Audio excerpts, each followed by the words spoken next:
to Make and Break. You can see already what we're looking at.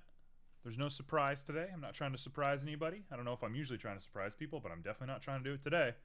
Today, we're going to make kind of a stringed instrument lute kind of thing. If we come down here, you can see a couple of stuff hidden behind my camera. Yeah, we're going to make kind of a stringed instrument.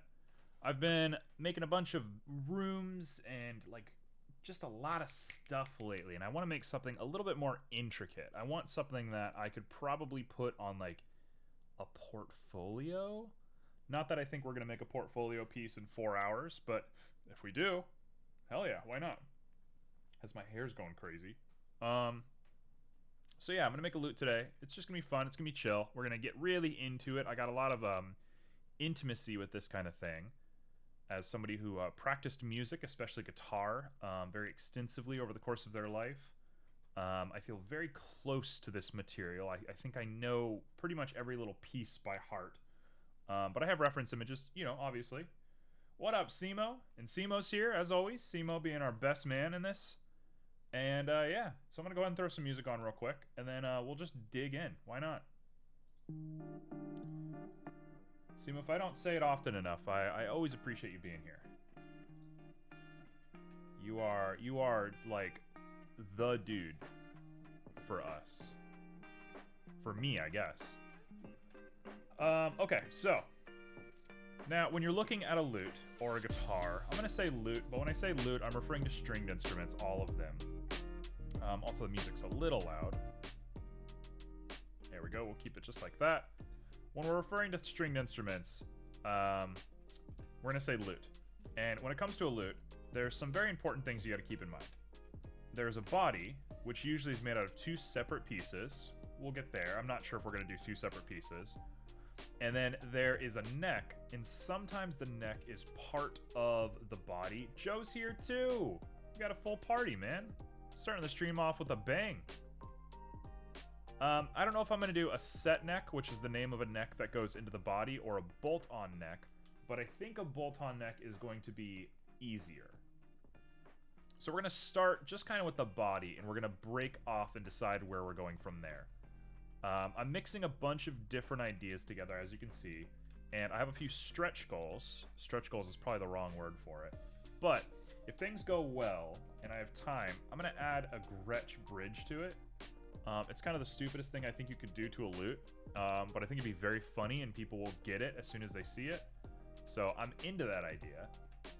Otherwise, we're just going for it. So let's go ahead and hide all of these references. And we're just going to keep these guys.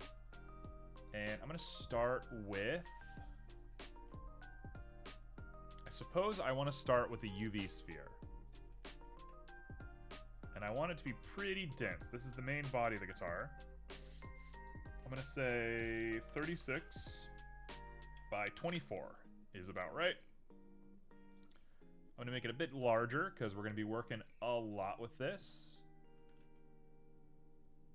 And there's a lot of little pieces to think about here. So we're just going to try our best not to get bent out of shape about this whole thing.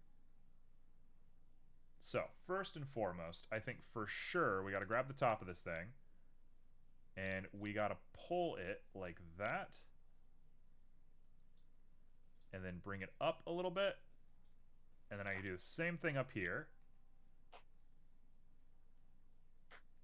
Not sure what to do with the capitalization on that.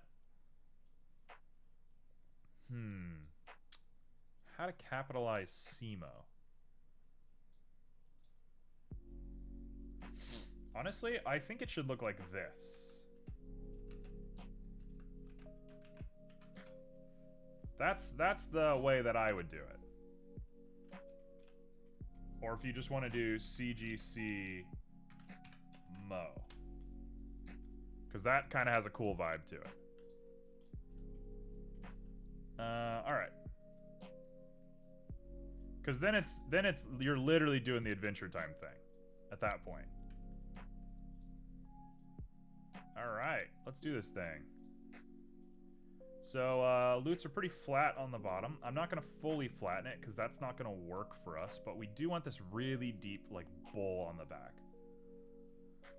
So, Now what we're going to do is I'm going to cut off all of this. I believe that should work. And now we have just a face. Perfect. And if I fill that, we should have a guy.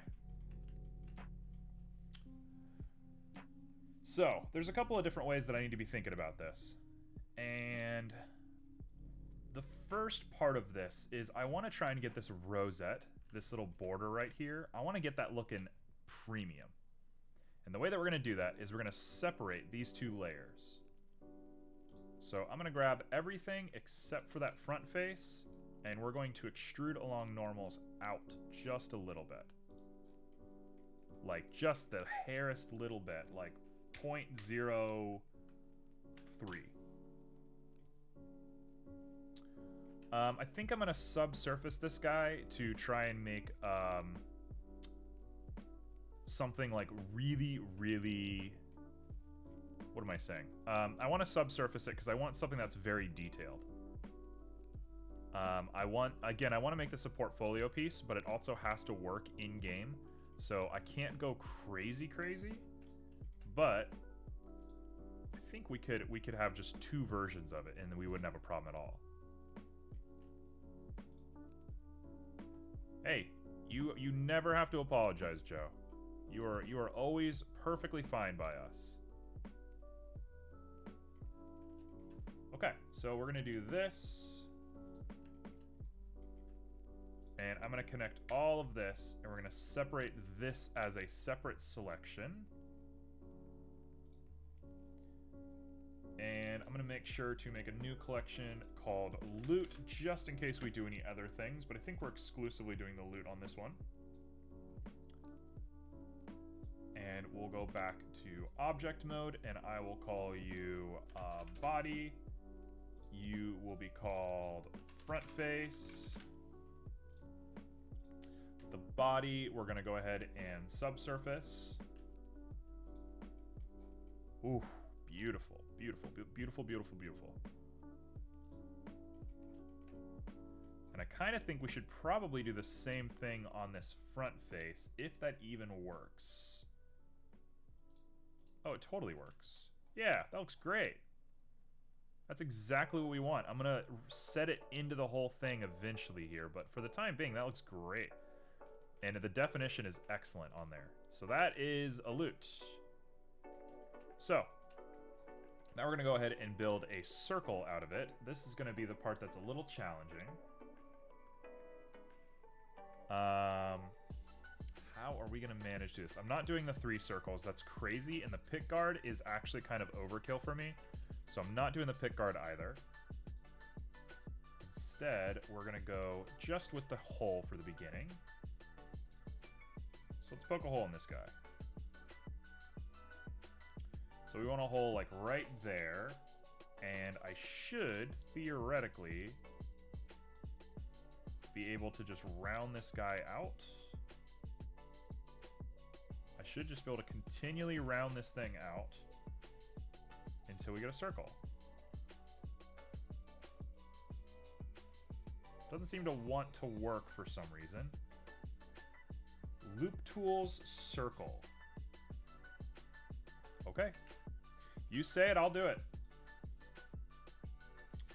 Loop tools. What am I looking for? Loop tools. Let's do a tool real quick. Right click. Okay. Right click loop tools. Oh, yeah. I know what you're saying. What? Loop tools right click at the top. Hold on.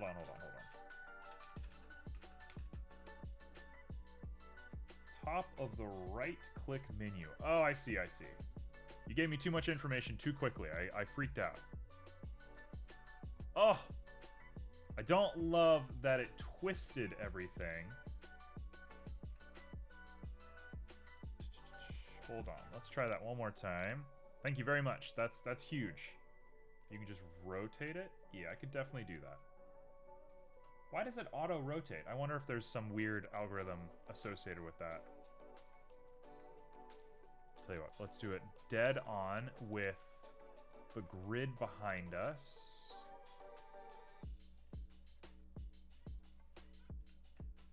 And I'm going to do -1. Oh gosh, this is going to be very close.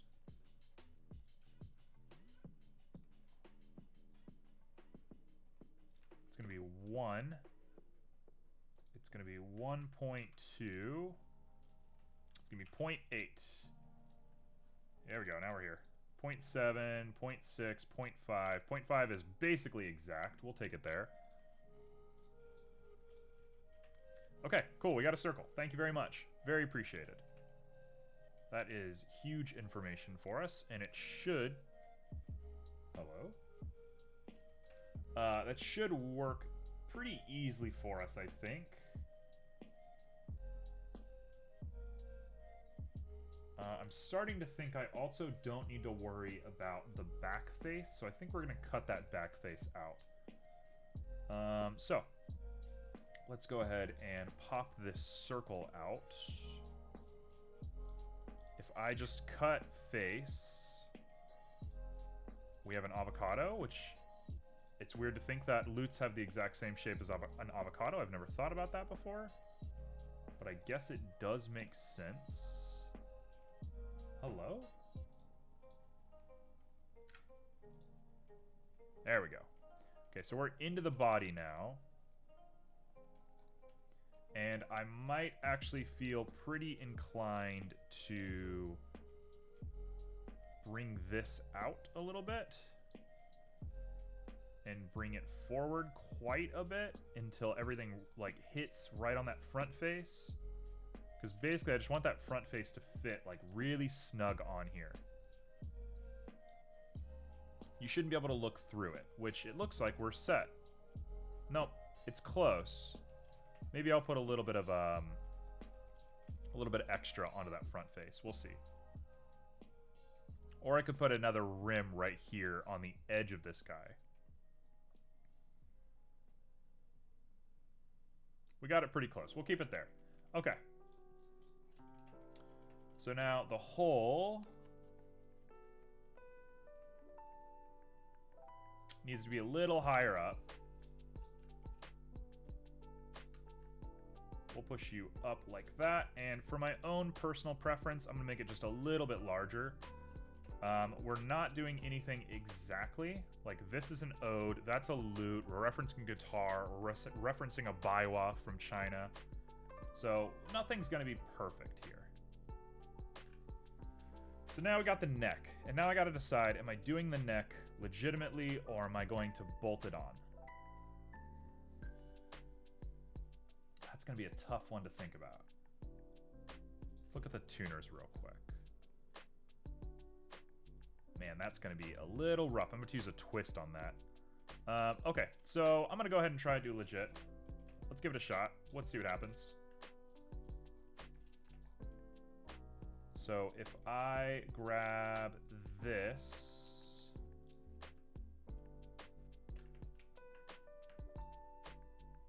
Okay. Sure. That was weird. I don't know why it worked like that, but that's the way we'll do it. And I don't want you, and I don't want you. And we're going to extrude along normals. And I'm going to make this very small at the end. Yeah, that should work. So we'll come up as far as we got to go. Let's go ahead and put our reference image in the correct spot so we can see what we're working on here. But before we do that, let me go ahead and loop cut it real quick. And that should be able to be scaled down like this.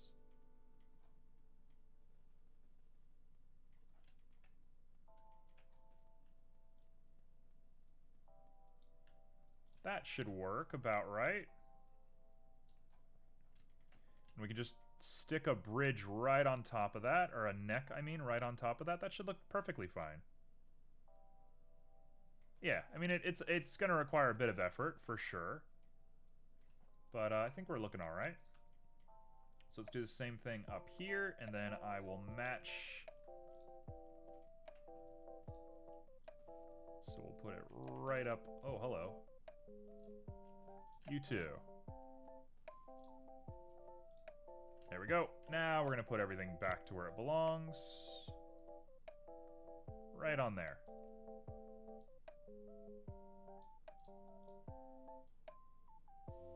Perfect. Okay, cool. So now we have the rough shape of what we're looking at. I'm going to have to round it out and make it way more square, but it's not bad. This looks fine. So let's make sure that we got the proportions of everything correct. I can already tell we don't. So we're going to go into object mode. I'm going to straighten it out, and we're going to push you right behind it. And we're going to use a little bit of an X-ray. And the body shape is going to be wrong, but the neck is really where it counts. We're actually pretty close. Hold on now, we're actually pretty close to it.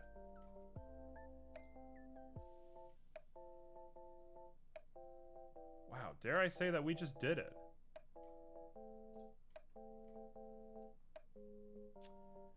Okay, let's go ahead and close that for just a sec. Turn that off, and we're going to go ahead and start squaring this guy off, and we'll just take it from here. So you need to be...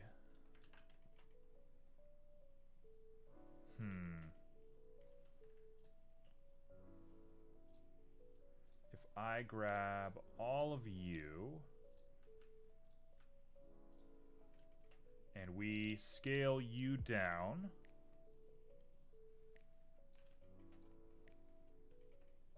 That looks about right to me. And then I should be able to just do this.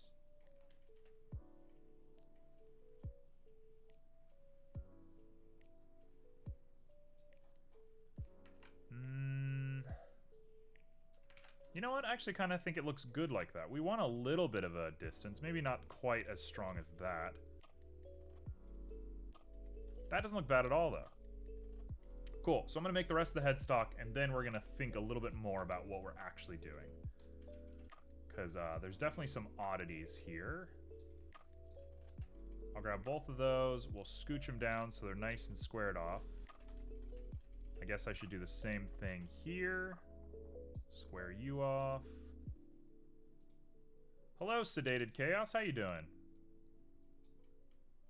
We're just working on some lutes over here.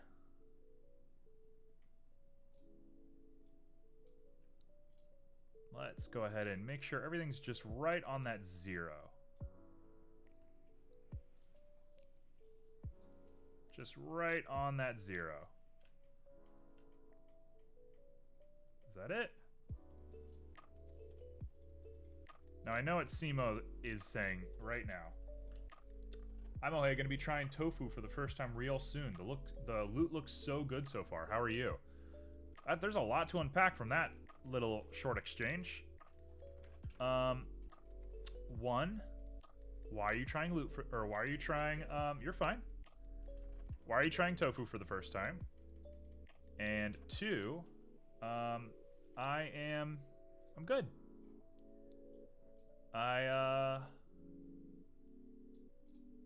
been doing a lot of soul searching lately outside of stream, and the things that I've been finding out have been very nice. Had a very crazy week last week, and this week is starting to go a little bit better, so can't complain too much. I do have a home inspection coming very soon, and freaking out a little bit about that, but nothing I can't handle. My landlord's pretty cool when it comes to stuff like that, so it shouldn't be a big deal.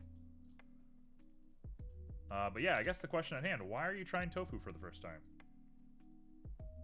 Those are stressful, yeah, for sure.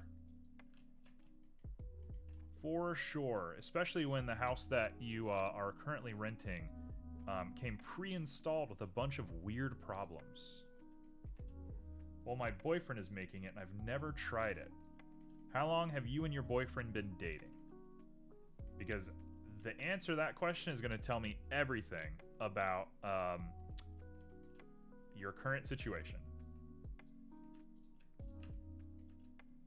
Oh, that's weird that that one wraps, but this one doesn't. Very weird. Okay, so theoretically, if I do this, I should be able to just go like that.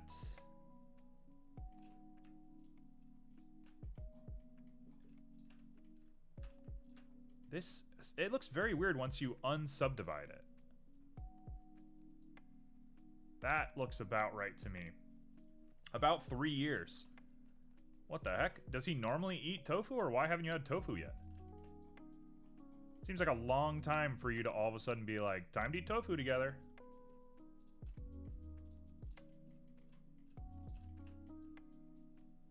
Is he just like getting into tofu?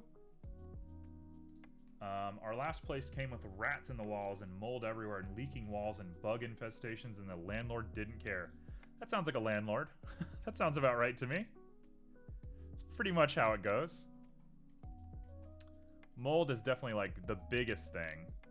A lot of landlords just don't care about mold for whatever reason. It's like, don't you care about your property value? Also, somehow, I moved the neck once, but it moved itself back. I don't know how that happened.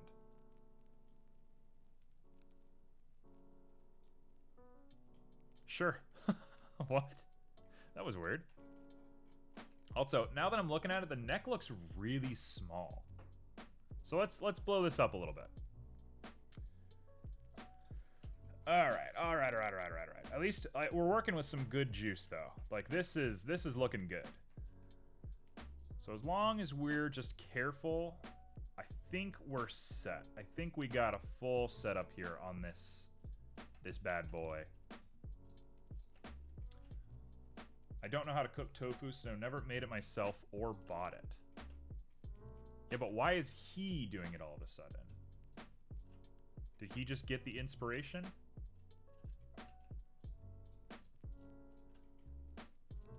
I probably don't need to do this if I'm scaling, but just for the sake of my own will, we'll do it. He gets random cooking inspirations, yes. That's awesome. Good on him. You gotta love a man who cooks. You gotta love it. Me and my partner, we cook similarly. We both cook fairly often. And, man, it's very nice. We have different specialties. So it's pretty difficult to, say, like, who the better cook is or anything like that, because there is no better cook. We're both good. Although I make the best salmon in the world, so nobody's taking that title away from me. There we go. That is a lute neck. Done. Salmon. Any tips? Oh, man, you're asking a lot all of a sudden. All right, let me give you the salmon tips. Here we go. Here's salmon stream for a little bit while I try to perfect this neck. How to make salmon. You want to start your oven at 425. Hey, thank you for the follow. It did make the sound effect, even though I fixed it. I don't know why. Oh, I'm gonna have to fix it again. Okay, start your oven at 425. I use right about just under a pound of salmon, so about 0.9 pounds. So your cooking time may vary a little bit depending on what that is. But assuming it's 0.9 pounds, I throw it, I have a baking sheet, I put aluminum foil over it. Don't push the aluminum foil down. You just want to, like, lightly lay it into the pan and just throw the salmon on it so it makes like a cone, because you want all the juice to flow back in. You don't want the juice to go around the rim or anything like that. You want the juice on the salmon at all the times. And from there, you season it. The best... Hello? Why isn't Alt working? What? Oh, I broke it somehow. What is happening? Why isn't the Alt key working? Hold on, I'm freaking out. You're telling me this is all separate mesh now? That's weird. Okay, whatever. Okay, so the best seasonings for salmon. You gotta put a little slab of butter underneath the salmon so that the skin gets nice and soft. Garlic, always garlic. I like turmeric. I think turmeric is a really good seasoning for salmon. What else? Yeah, I mean, garlic. Who doesn't love garlic? I have acid reflux, and I love garlic. Like, it is what it is, right? It's very good. Paprika is a must for me. I think paprika is the best spice in the world. Other than that, I wouldn't do too much else. I might say a little bit of ginger if you're feeling frisky. Strong homemade garlic sauce? Hell yeah. I think that's it. The turmeric and the paprika are kind of essential for me. Those are the big ones. Those are the ones that you have to have. But yeah, other than that, so then you throw the salmon in the nice little cone aluminum. You throw it in the oven. Once it's done preheating, you gotta wait. You can't throw it in early. And for me, I wait almost exactly 15 minutes. I take it out, I cut it. If it's a little pink in the middle, 1 minute. Take it out, pink in the middle, 1 minute. Take it out. Never more than a minute at a time. But, yeah, it's the best salmon in the world. You throw that on some orzo and you're set. Okay, so that was a nice little distraction. I appreciate that. Let's get back to business.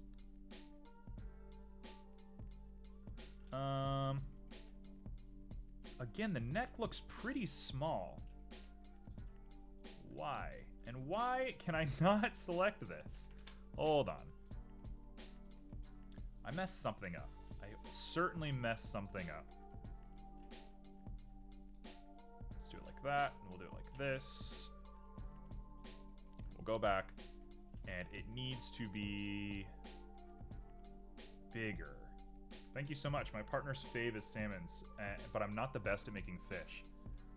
Honestly, it's just about being really stern with your cook times.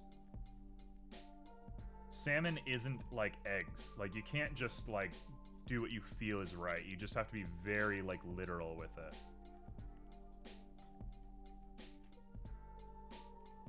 You know what? I'm gonna go ahead and raise this up just a little bit, and then I think we're gonna call it there for now. If this has a little bit of a longer neck than normal, that's fine. It's a fantasy instrument. I don't care. This isn't a perfect lute. So we'll do it right there. We'll say that's it. Somehow, every time I stream, I end up giving, like, advice that seemingly comes out of nowhere. I'm gonna switch this channel to being, like, an advice stream. It's just gonna be me 3D modeling while I give, like, unwarranted advice to people. That's all this stream has become. Okay. The headstock of this lute is the weirdest part. This is the part that I feel the least inclined towards. I mean, you seem good at it. That is very nice. Thank you so much for that. That is the nicest thing you could say to somebody. I think at the end of the day, I'm just doing my best. I'm just living my life. All right. We're going to push up. What? What the heck happened? What is this? Is that why it's broken? Okay, I get it. I get it. I know what's happening. We have vertices that aren't sitting. Oh, I broke them somehow.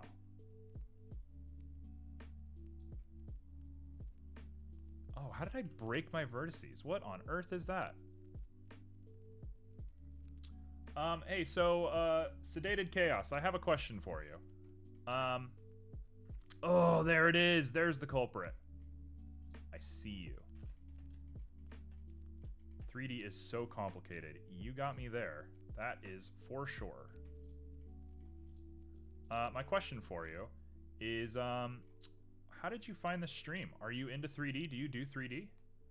Or are you just hanging out in the art tab for a little bit? Like, what brought you here? There it is. Get rid of you. How did that happen? How did we get a little guy in there? Is there another one? There is another one. Where are you guys coming from? Get out of there.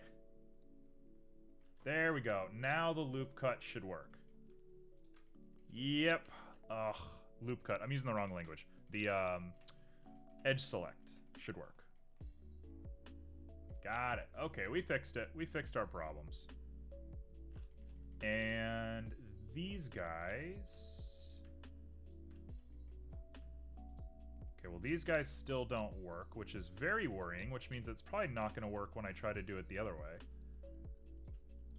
I like to find small art channels because bigger ones are a bit busy for me, and I'm also looking out for people to raid in the future, so I was browsing. So you stream, is what I hear you saying. So what do you make? What are you working on? What's your thing?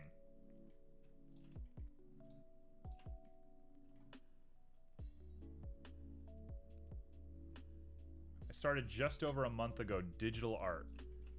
What kind of vibe you got? Let's hear it. Been drawing for ages, but just started streaming. Yep. That's kind of par for the course, I think, especially with COVID and everything going on. People are just kind of like, whatever can I do? That's how I started. I started 6 months ago.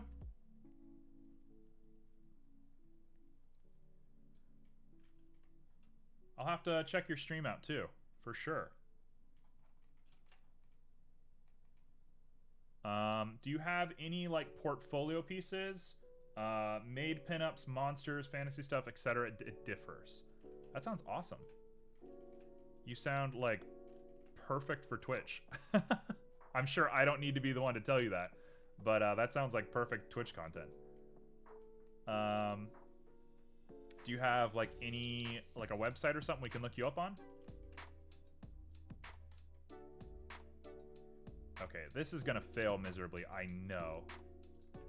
Why? You know what? You know what? I have an idea. Let's merge by distance. I just have a weird feeling it didn't work. Why is it not working?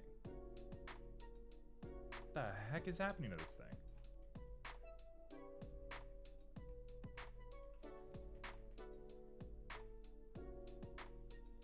Man, what on earth? Okay, hold on. We're gonna try... This always happens. Every time I'm like, I got a perfect idea, we're gonna execute on it. And it just does this.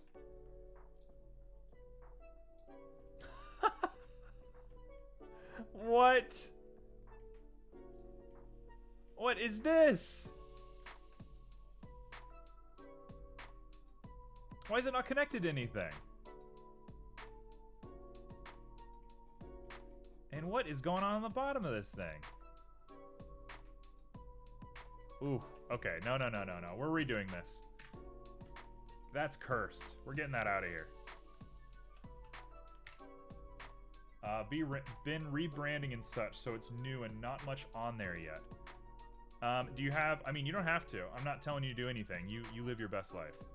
But do you have, like a portfolio outside of Twitch that we could, like, look at, or I could shout you out or anything like that? It's kind of a big vibe we got going on here. We try to shout people's work out as much as possible.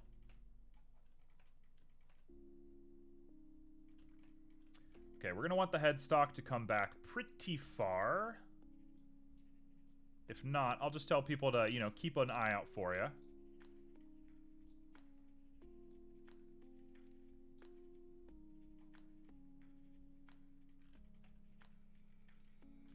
Tell you what, if I rotate it,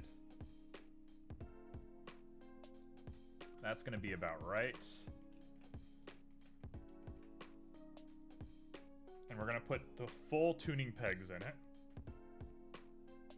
I want it more squared, I think. Okay, let's square this guy off.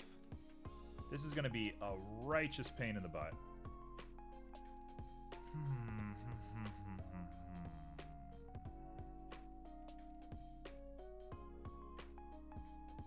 How on earth am I going to do this?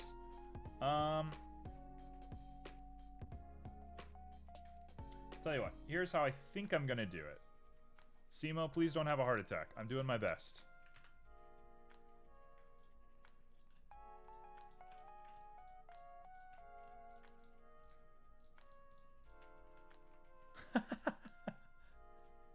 I was just waiting for you. I'm quite shy, so no need to shout me out, but here's some of the stuff if you're interested in. I don't have links working. It's become kind of a trial for me not to have links working, so let me go ahead and turn links on real quick. I'm gonna change it. People keep posting links with the best of intentions. It's about time I turned links on. So one moment. You're fine, nothing to worry about.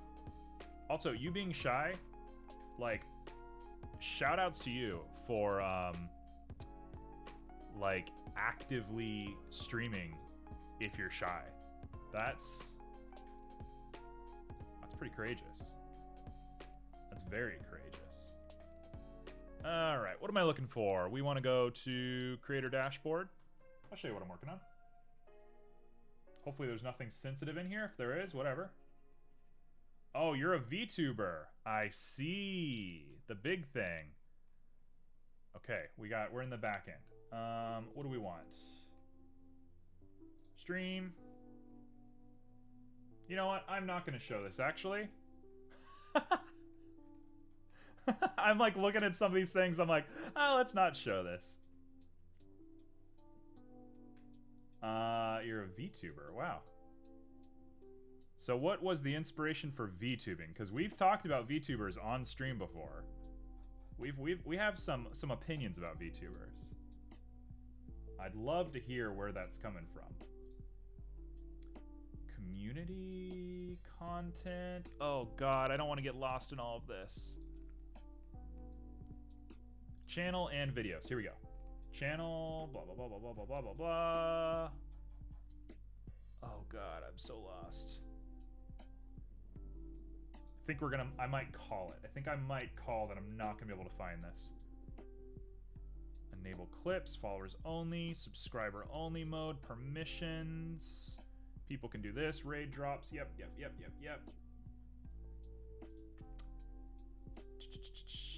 Oh no, there's no way. It's so hidden deep in, I hate Twitch settings. Okay, no. Sorry, I can't enable links right at this moment. Also, why does that look so weird? Are you seeing this? Why does it look like that? Strange. Okay, well anyway, we're gonna fix this up now.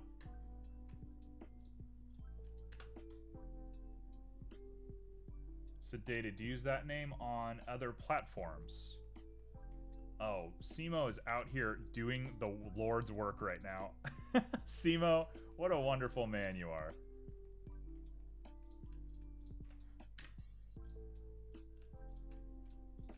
All right.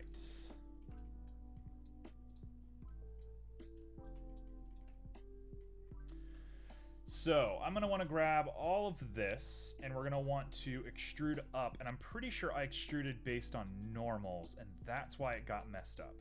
So instead I'm gonna extrude based on global. We're gonna go straight up like this and back, and it should be straight. Looks straight to me. Well, I don't want to show my face because shy awkwardness. I've always liked anime and it's fun for me to make my own model. I know it's not for everyone though. So you made your own model.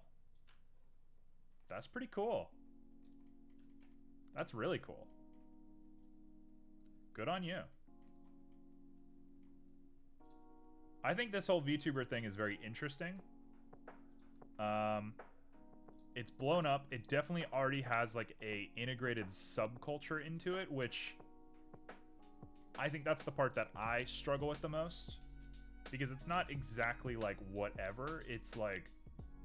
I mean, I'll go ahead and say it. I hope I'm not offending anybody here. But like, VTubers are very just like inherently perverted.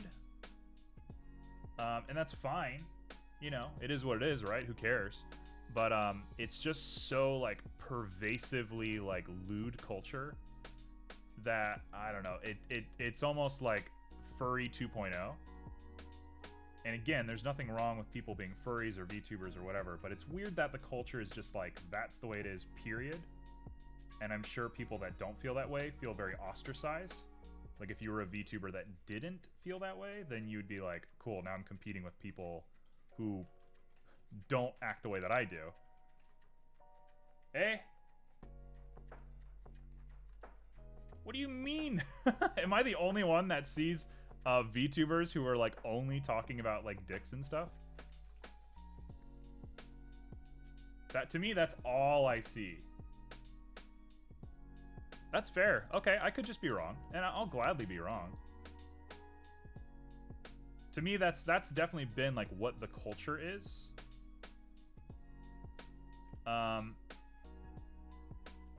Just weirdly enough, I don't know. That's just what I've seen. Stop searching for perverted YouTubers and you won't have that issue. You got me. Joe, you got me. Well, good. I'm definitely here for the wholesome content. That's kind of our brand. There's a time and a place, I think, for everything. I don't know how I messed up this model so royally. Kind of coming back to this a little bit.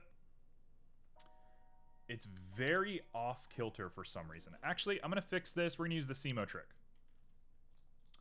We are going to use the SEMO trick. Boom, boom, boom. So you've made your own model. Is your current model one that you've made? Because if so, can I show it off on stream? Timmy Chang. Nothing but wholesomeness coming out of that channel. Timmy is definitely an anomaly. I love Timmy so much. She is truly an insane human being in all manner of speaking. Have you ever had something you made 3D printed? No, but I've been considering it a lot lately. I think it's going to be one of my next endeavors is to start doing 3D printing. I think it would be very fun. Oh my gosh, I'm gonna have to do this manually. I'm so upset. Why did I do this to myself? As somebody who plays a lot of D&D and other role-playing-esque games, having a 3D printer would probably be very crucial to me. And I'm surprised I haven't done it yet. D&D. You want to talk D&D? Joe in chat right now is the D&D man. Joe is our resident D&D guy. He's lovely. He'll never admit to being lovely. Go eat your tofu, okay? No worries. You have some nice tofu. It's been nice talking to you. I appreciate it. Do I want to do it like this, or do I want to try and fix this more? Yeah, I kind of want to see this model, honestly, but I don't want to be intrusive if you don't want people looking at your model.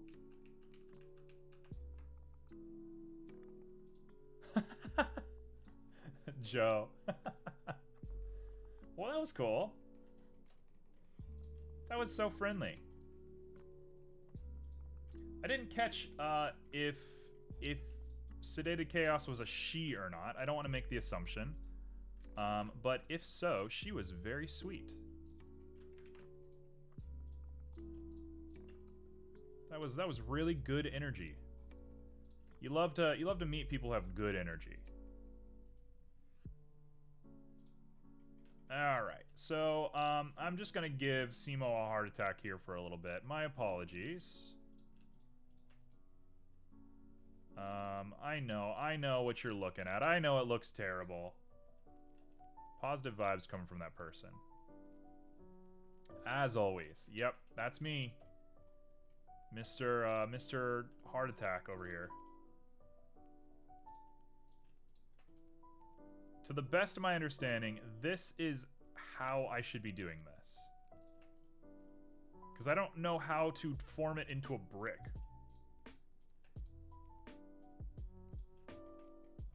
Form that at center. Form that at center. That goes there. And we're here.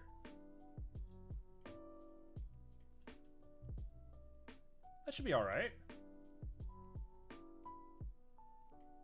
Okay, we'll do that. Joe, you watch Timmy Chang. That is wild to me, Joe. I can never figure you out.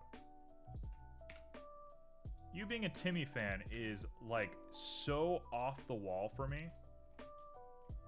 I don't think if you gave me 100 years, I never would have predicted that.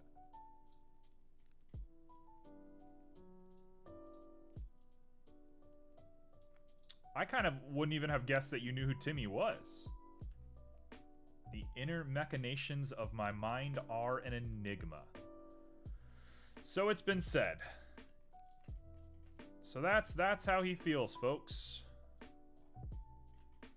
Joe is Mr. Deep over here.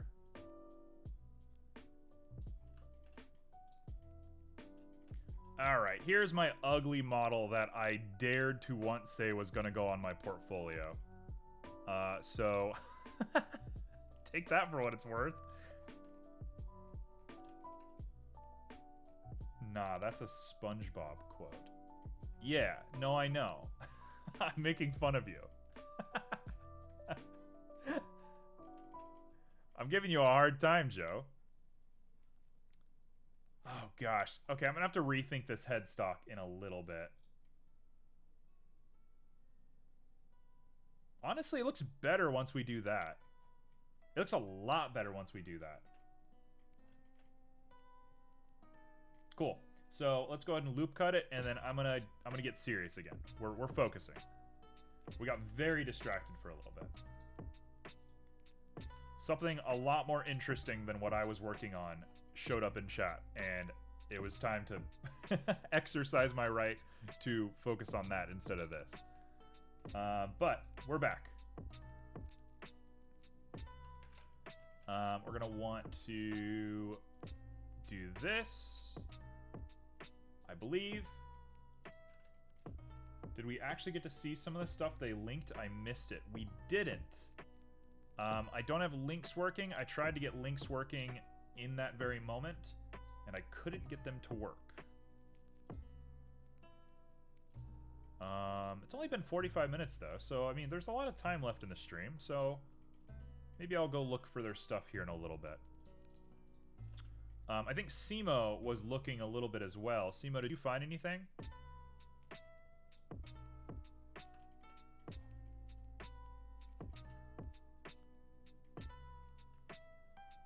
How do we want to do this? You know what? Let's turn off subdivision surface, and I'm going to take both of these guys. Actually, I'm just going to take you and scooch you down. And if I do this correctly... That's a headstock. There we go. We've done it. Oh, it looks perfect. Oh, look how good that looks. That looks so nice. Cool, cool, cool, cool, cool, cool, cool. Okay. So, how do we want to do this? As they said, all the stuff is private, maybe because they are rebranding things. Cool. Well, next time they stream, I'll make sure to jump in their chat. If you guys are curious, you should also jump in their chat. I'm sure all new streamers could really use an extra couple of viewers here or there. So we'll go show them some love if you're interested. If they're streaming today, we can rate them. Although, usually, not to be bleak or anything, but usually by the time I'm done streaming, nobody's watching my channel anymore. By the time like 6, 7 o'clock rolls around, it's just me. So I always feel weird raiding. I'm always like, if I raid, I'm gonna look like a weirdo.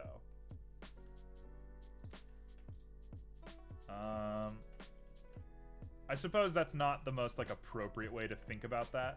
I'm sure that's actually maybe a little, like, damaging to think that way. But, I don't know, I can't help it. That's the way I think.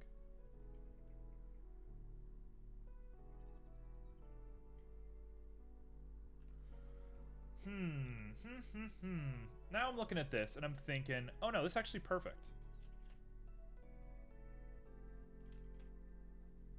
This actually looks really good. Okay, yeah, we're gonna take it just like this. And we're gonna go like this, really shallow on the back end. It'll expand out as it goes forward. And I should, theoretically, just be able to do this, and bridge, and this, and bridge, and then grab it, and delete. And then we'll fix this little bit right here. You got it, you got it, you got it. It'll be nice and easy. Right? There. Oh, Joe, I meant to ask you something. If you're here. If you're here, I got kind of a weird question for you. There's a movie franchise that I'm like, you have got to be into this movie franchise, knowing you. Nobody I know has ever heard of it. You are here. Shoot. Have you heard of Time Bandits? It's an old 80s movie. Time Bandits. If you haven't, it is the most you movie in the world. Like, literally, it's got you written all over it.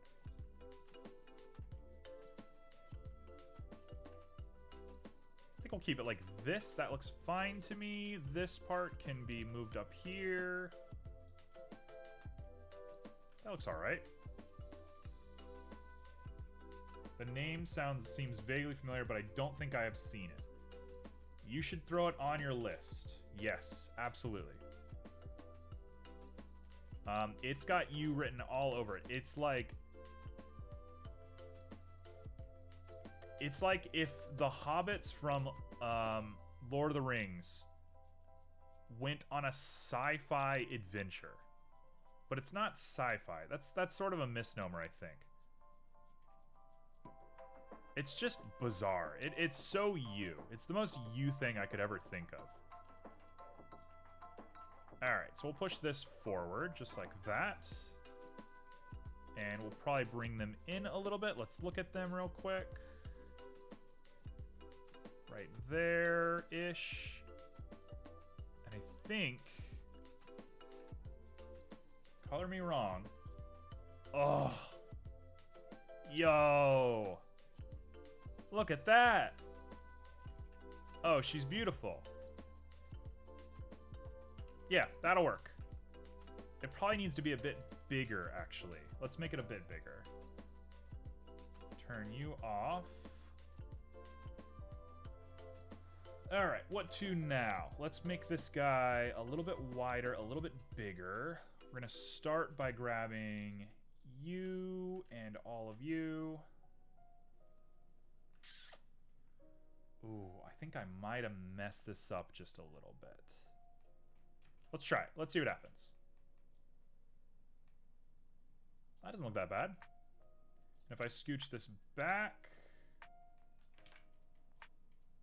we'll scooch it back just a little bit, and then I'll grab these two. We're set. Yeah, perfect. And then it needs to be a bit deeper. Like that. And then it needs to be a lot wider. And that's going to be the big one. So I think what we want to do is we want to grab you, and we want to grab you. Wrong one. You. And we want to look at it like that, go X-ray, and we're going to vertex slide right there. And what does that look like after here? Ooh, much better. Okay, now let's widen it up just a little bit more, and then I'm going to get off of this because I feel like I'm just doing the same thing over and over again. I'm actually losing my mind a little bit. So we're going to grab all of you. You don't need to go. We'll just do you guys. Bring you in just a little bit. And when we subdivide, too much. Right there. The circular piece in here is a little prominent, so I'm going to go ahead and turn this into... How am I going to square this guy off? Like that.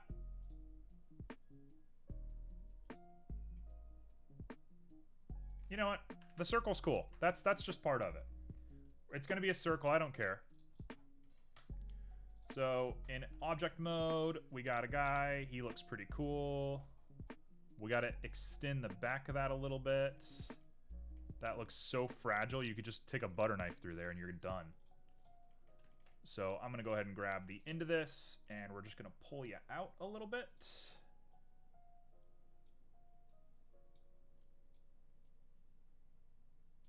Look at that. Yeah, perfect.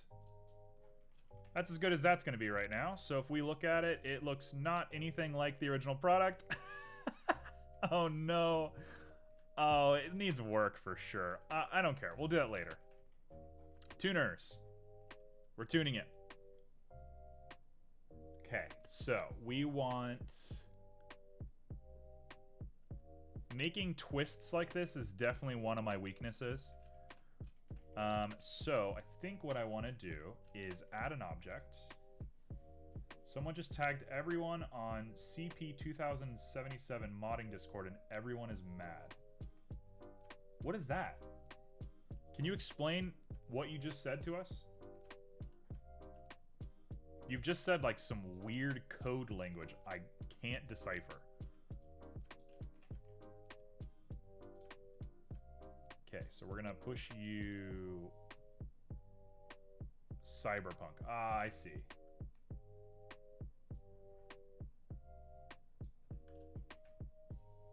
I mean, I guess the problem belongs to the chat that allows people to, like, all tag people, right? Like, if that's a concern of yours, don't do that. Also, I've now learned that Simo is a member of the all chat on Cyberpunk.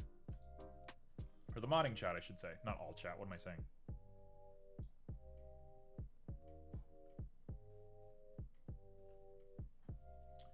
Okay, so, to the best of my understanding, we want this. And I want to twist it. Before I twist it, let's grab these guys. 2 each. Hello? That should be just about perfect right there. Nice little fin. Maybe one more.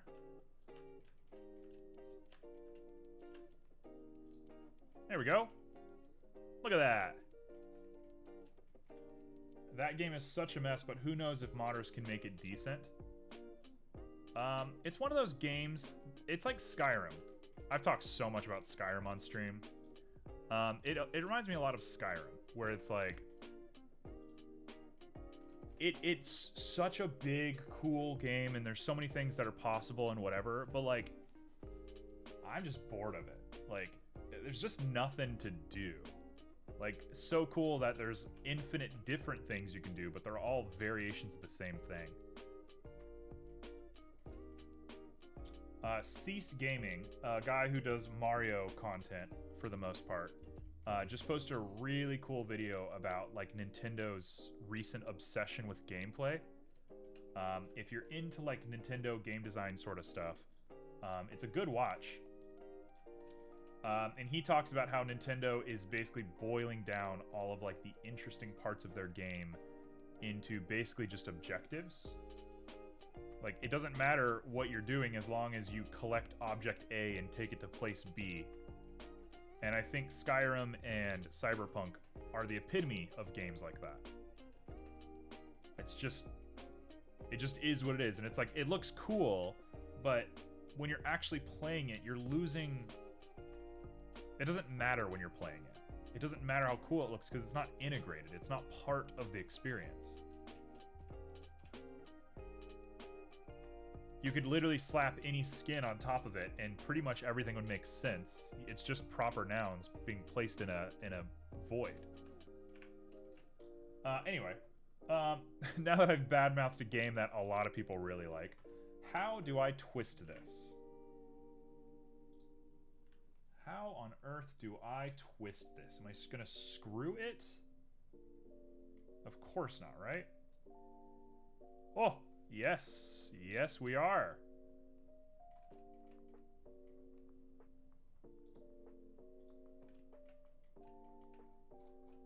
What the heck? Why is it so botched? Why does it look so crazy? This isn't what I want to be doing now, is it? I think theoretically, I don't need to use any modifiers to do this. Hello? Get rid of that. I think theoretically, I can take just the bottom rung of this.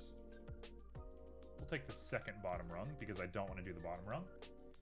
And I'm just going to take it and we're going to scale it around like that. Negative 180.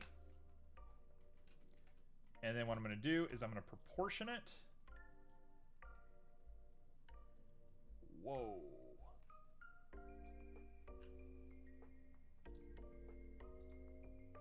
There we go. There we go. That's what I was going for.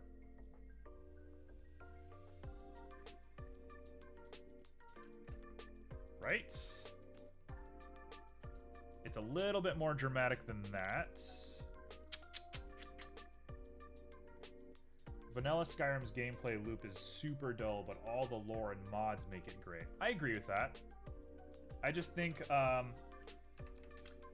there's a big separation between the guys who wrote the lore and the guys who actually like did the level design. There's just such a deep like disconnect for players. Okay, if I can make this look not bad, this is perfect. This is literally as good as we want it to be. So let's go ahead and put on a subdivision real quick. Ooh! Oh! Look how good that looks! Yo!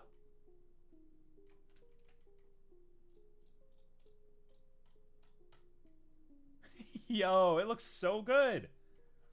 Okay, so I actually probably want to reverse it and round out the tip of this and have that be the part that plugs in. So we're going to straighten out a piece of that and round out the tip. Okay, nice and easy. Nice and easy. We're just going to go really subtle on this thing. So, vertex. Let's look at it from the bottom down.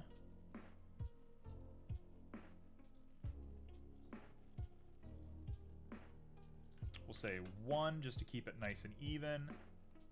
And I'm going to pull you down just a little bit so it's a nice like knob on the end. And there's a little line in here that I don't know what that is. Hold on. What the heck?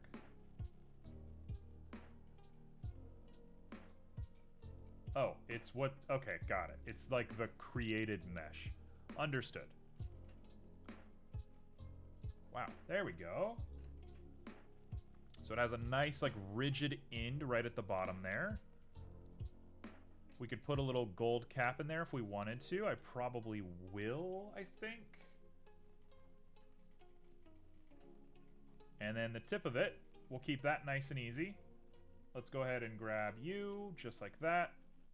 And we'll go ahead and push you in. And then I'm going to do the exact same thing. We're going to mesh all of this together using like a 1. And then I will repeat one more time.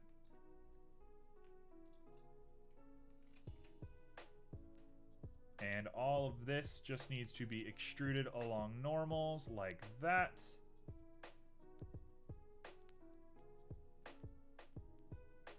Once. Come on. Once. Twice. And 3 times. Where are you? There you are. There we go. That's a tuning peg. That looks so good. That looks crazy good. That's as good as it can be. Okay, cool. So I'm very pleased with this. I might go ahead and add a little break so we have a nice square at the end there. Yo. Oh, that's so pleasing. Cool. So let's go ahead and tilt that by a 90 degree on Y. Yep. And we'll plug her on in. And I'm definitely gonna have to play with the scale on this thing. The scale is super jank. Google Earth and Street View are such great tools. Zooming around Tokyo gives so much reference and inspiration. Honestly, I feel the exact same way. I use Google Street View so often just to like deal with depression. I'll just be like, hey, I kind of want to go to like the Middle East right now. Okay, just Google Street View it, and I'll just get lost. It's always interesting to me. One of the biggest things that's like really does it for me is how like unapologetic certain countries are about nudity. There's like so much random nudity in certain places, and it's like just so normalized. There we go. That's basically the vibe right there. Have you played GeoGuessr? Yes, I have. It went way downhill when they decided that you have to pay for multiple games. It's like, I get it, it's a service and you've done something really interesting. Like, you've made something that's very cool and you should be compensated for it, for sure. Yes, you should. But asking people to pay to play with Google Maps? Yuck. Disgusting. It's not that expensive. I mean, that's true to some degree, but like, it's just a bad look, I think. It just feels very, like, weirdly predatory.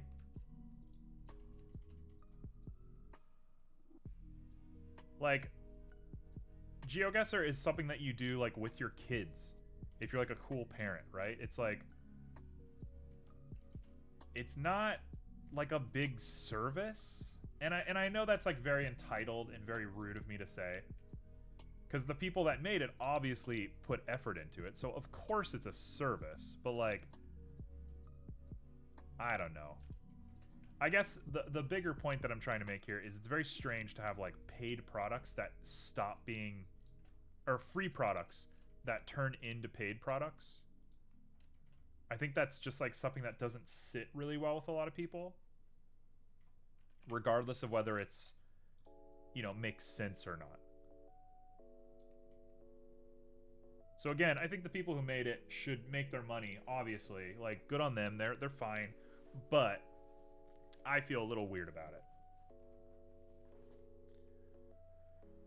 Okay, how are we going to do this? I think I just have to take it and make a few of them. I was inclined to only do 4 strings. But there should really be like 6 strings.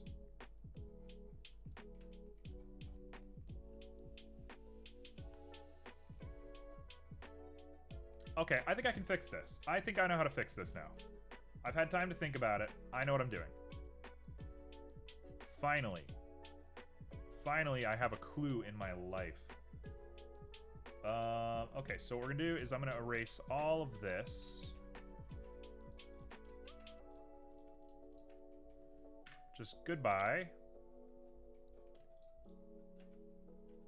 Goodbye. So we have two what are basically squares.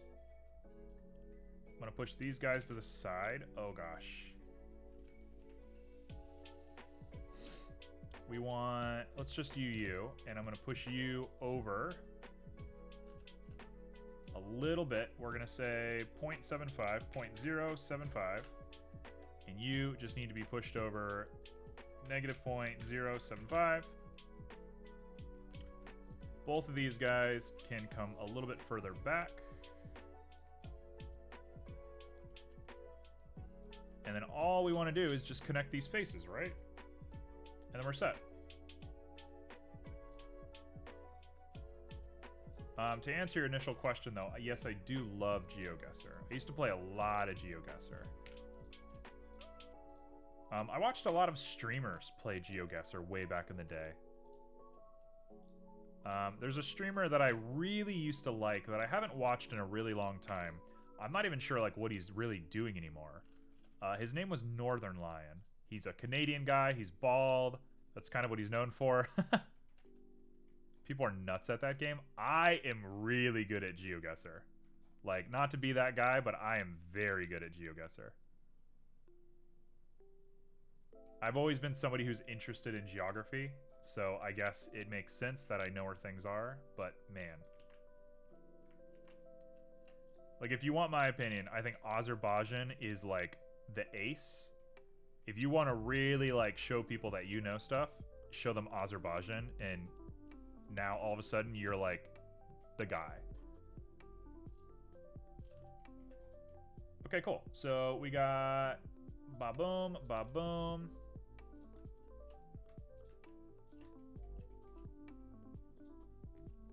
What do you mean? Now, you live in a closer area than other people, but people in the United States do not know what Azerbaijan is. That doesn't exist to people over here. That's not a real place. Nobody's heard of that. And when you tell people that it's like half Middle Eastern, half European, you know, Czechoslovakian kind of influence, people just like their minds are blown.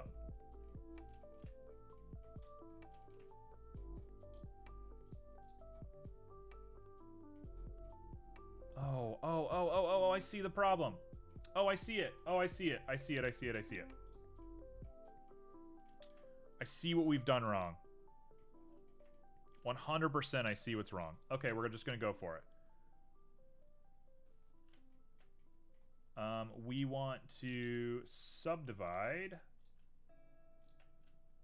that. And we want to subdivide this one. And connect you guys. And connect you guys. And then I'm going to grab both of these and extrude them out just a little bit. And extrude is definitely the wrong word. But we should be looking pretty good now.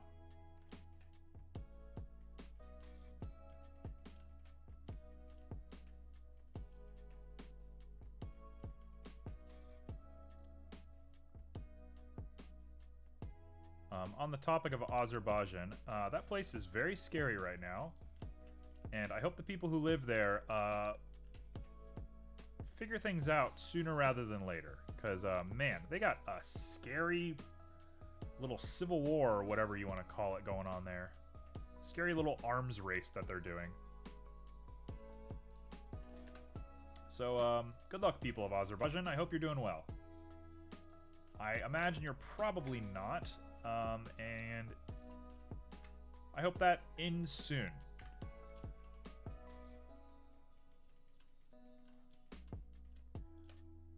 Alright, so I think I fixed the loot. Oh! Yes! Oh, it's gorgeous. Oh, she's lovely. Oh, she's lovely. Okay, so I'm going to set origin to geometry. We're going to extrude them out just a little bit. Oh, gosh, it's beautiful. Now I got to find a way to put 6 strings inside of this thing. That seems incredibly challenging to me.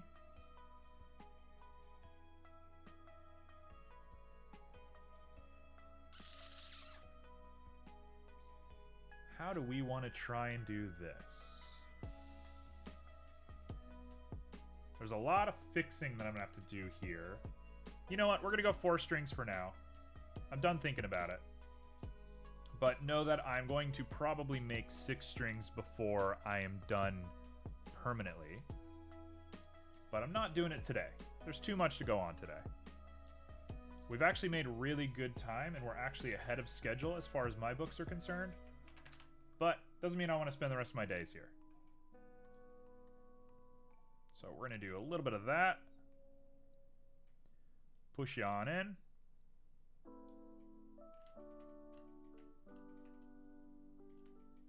And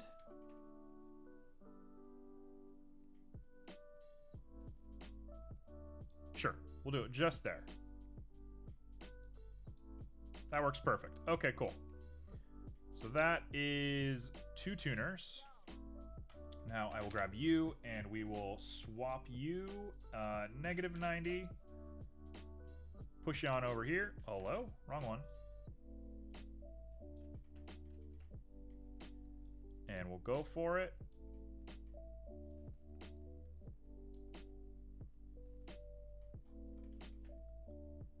I can't shut up about Azerbaijan for some reason, but looking at Quoba, which is like a prominent city in Azerbaijan, I'm not sure exactly like what the significance of that city is, but it's one of their biggest cities.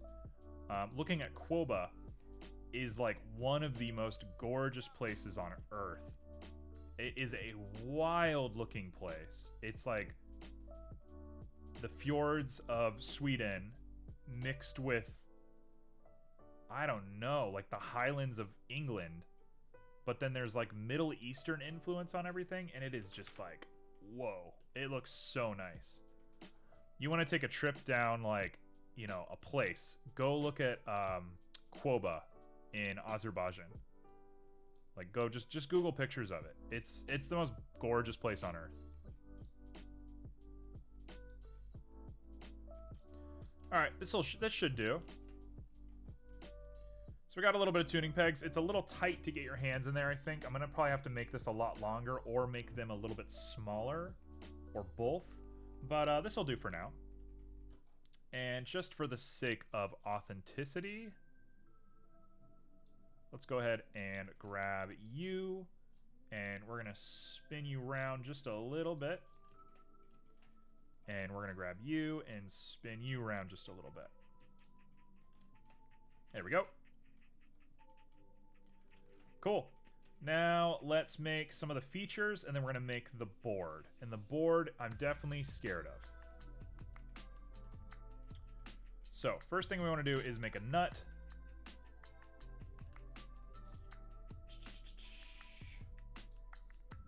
Let's see.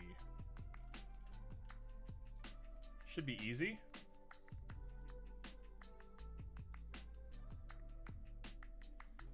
Should be right about there. Super skinny.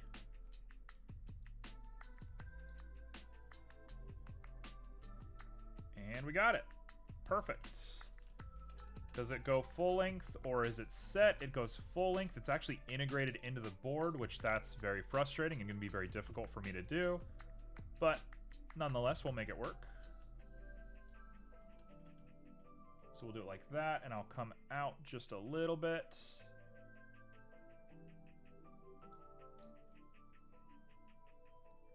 And I should probably try and round it out a little bit, but that's going to require so much extra geometry that I might just go with the juxtaposition of it like this.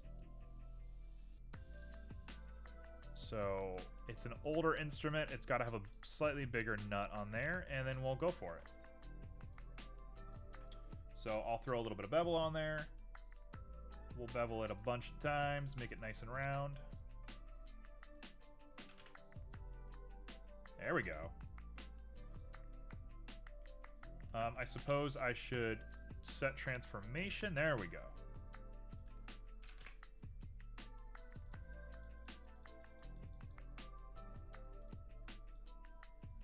So we'll say 0.1 is probably good now that we're looking at this. 4 looks just about perfect, and I think we're good. That's the nut, done. That one was easy. Next up, we gotta put a board on here. Oh, actually, this thing's gotta be way bigger, because we gotta stick a board directly on it. So let me go ahead and set origin to geometry, because I messed it up. And we'll do it like that, and we'll come... That's actually perfect. That's perfect. Right there. Perfect. Not gonna think about it. Okay, now the board. This is gonna get bad. There's 2 ways to do it. There's a right way and a wrong way. I think we'll do it the right way, even though I don't want to.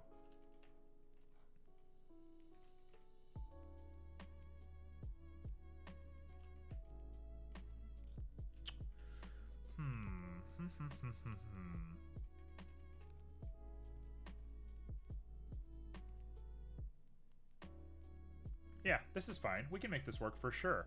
Okay, cool. So I'm going to go ahead and make a cube. It's going to be just big enough to fit into here.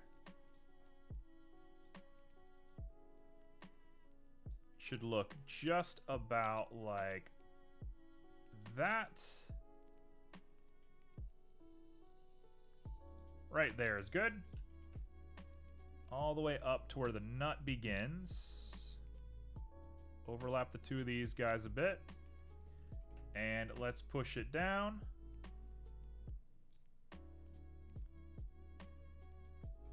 Ooh, that's a board right there.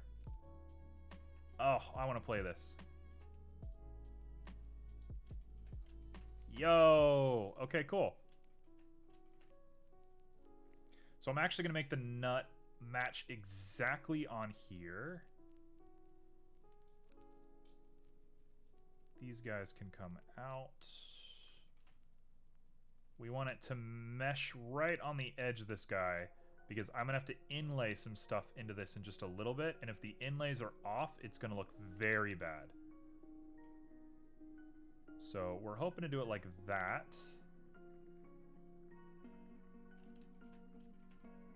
And that's all right to me. That can work. Cool. So let's make the nut perfect, and then we're set. You can stop thinking about it. Right there. Oh, gosh. Hold on. Make it a little longer. Forward facing, and we're good. That's it. Right there. Nice and done. Perfect. Okay, now we make the fretboard. So it has to come pretty much all the way down to the sound hole.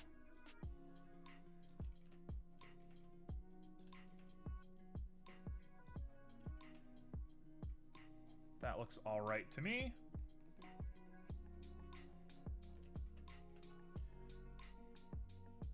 I'm gonna kind of guesstimate the fretboard a little bit, just because it's gonna be a little difficult to make this thing work the way that we want it to. So first things first, we definitely need to... No, that's gonna be the last thing we do. Or is it the first thing we do? I'm not sure. No, it's the first thing we do. I'm gonna grab you, and we're gonna bevel the ends of this thing. Just enough to make this thing playable.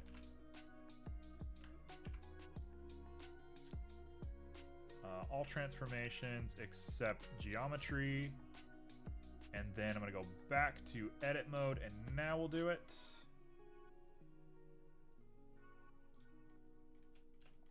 There we go. Look at that. Beautiful, beautiful, beautiful neck. Really solid all the way down. All right. Nice and easy. And then we got to make that shape. That really clear shape that they have. So it starts right here. It's going to start like literally right there.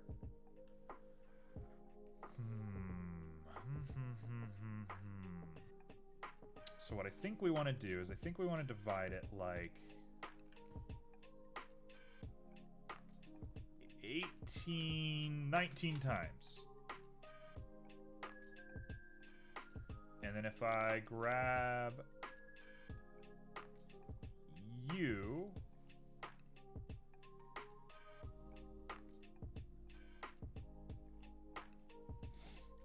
hold on. If I grab this part right here and we push it in,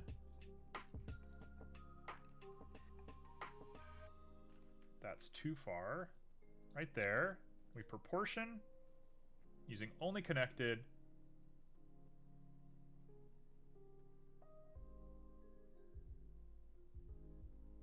We're looking just about perfect right there. This is going to be a hard break here at the bottom of this.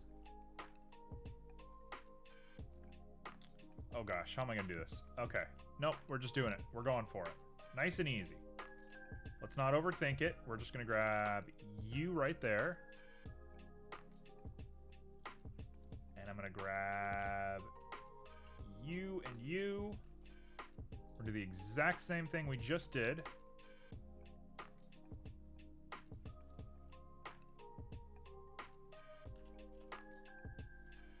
Ugh, that's a yikes.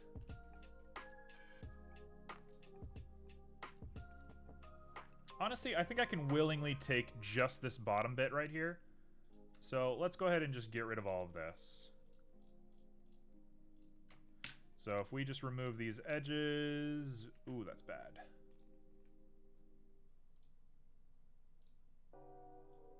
Get rid of all of this. And then for this part, I can just shrink this down.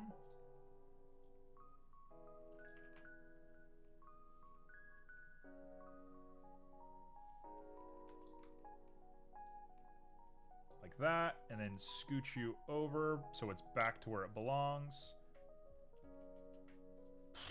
That looks so weird.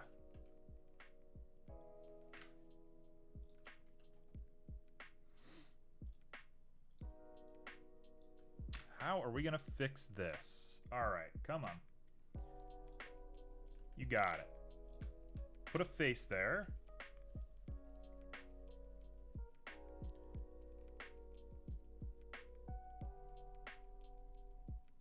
If I bevel this...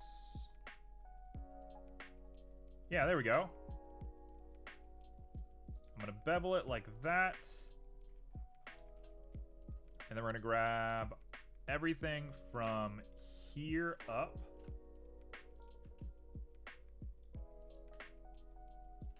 And then round it out, and we should be looking pretty good.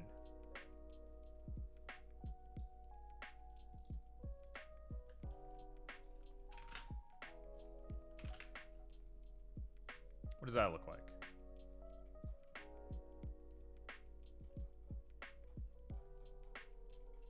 I think we just want to go ahead and grab you and slide you over.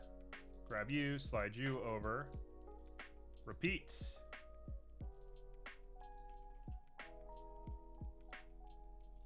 We should be set. That should do it.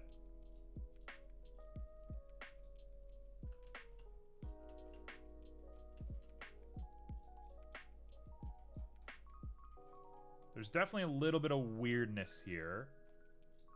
Let me grab just this bottom face and pull it down with a little tiny bit of proportion.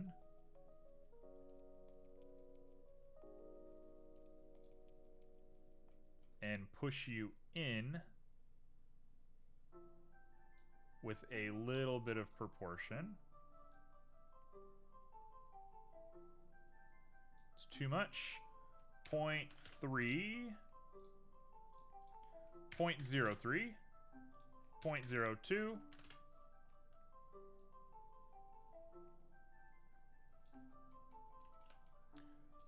Oh, man, there goes my whole portfolio piece right there. We're gonna have to sit and think about that for a little bit.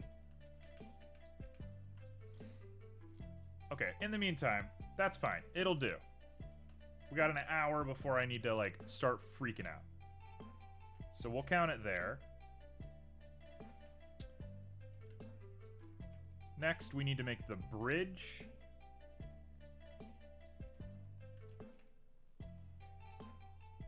It's actually pretty cool looking as far as all of this stuff is concerned. I don't hate this. All right. Next up is the bridge. I think we have time to go for it, so I think let's start thinking about some more extra stuff. Let me start naming things first. Front face cube is going to be our fretboard. Cube is our nut. Tuner 1. Tuner 2. Tuner 3. And tuner 4.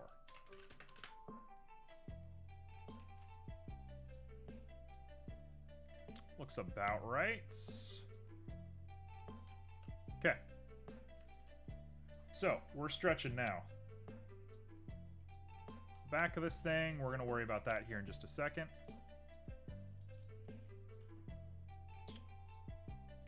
There's the bridge, and here's the inlay. Oh, let's do the inlay. While we're here, let's do the inlay right now. So the inlay is going to be nice and easy. I just have to decide what sort of print I want on this thing.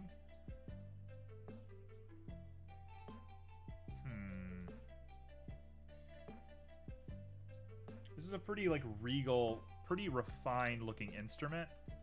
So I think we don't want to go too crazy with the inlay. So I might just make a single little patch. Let's do that. So we'll say right about there. And I'll go ahead and grab it. Grab it right there, and we'll put a hole in it. And that will be our inlay right there. So I'll go ahead and separate by selection. You are our inlay. If we like it a lot, we can make multiple ones later. Hello. Inlay.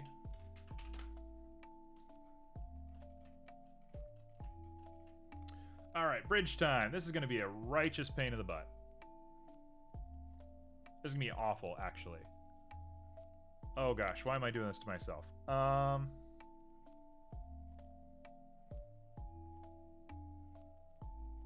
Sure, let's go for it. Whatever. Why not? So it's 2 bars held in place with a pivot that's connected to a whammy bar. Let's go crazy. So I'm actually going to completely hide the lute. The inlay we can get rid of. We can get rid of the tuners. And now we just have the bridge. And I'm going to go ahead and make a new collection called Bridge. Bridge goes in there. And let's make the bridge.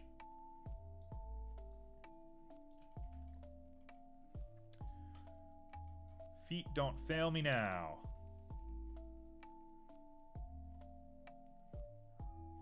I think I can simplify this thing quite a bit. Did Blender just crash? From what? Nope, nope, we're back. Okay. It's just sitting still and it just crashed. That was strange. Okay, we're back, we're back, we're back. So, to the best of my understanding, the shape of this guy is this with some cuts in it. Come back. It's 2 cuts here. that go to here-ish. As far as the strings need to go. Actually, the whole thing can be a little shorter. There we go. And we're going to go ahead and cut just the back end of this guy off.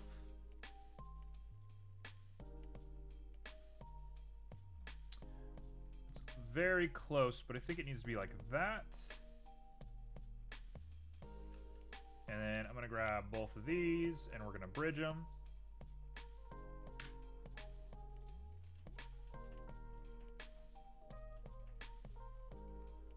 Okay, and then we're going to make 2 of these and 2 of these, and I'm going to grab both of them, and we're going to push them right about there.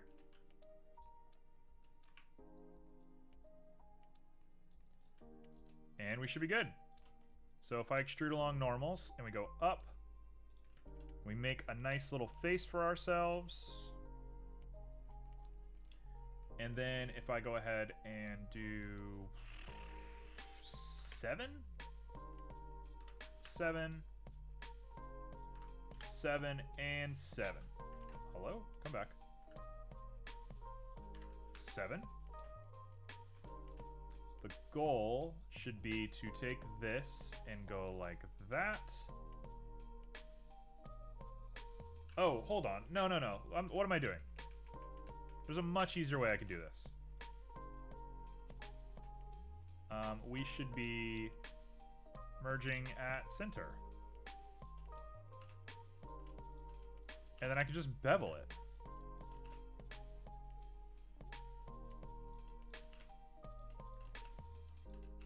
There we go. This is gonna look so nice.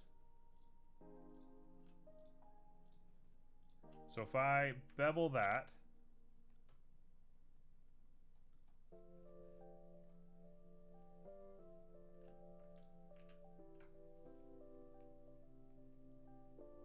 now I think I messed up.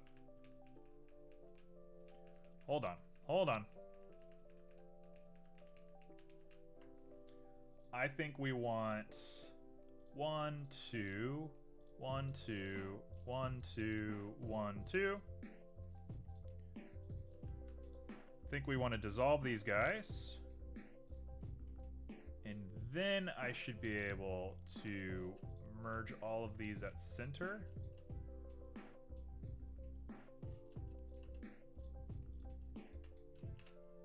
There we go. Nice and simple. Look at that. Now, it should be pretty easy to grab the top of this. Bada boom, bada boom, bada boom, bada boom, bada boom. And we got ourselves a little tuner. There we go.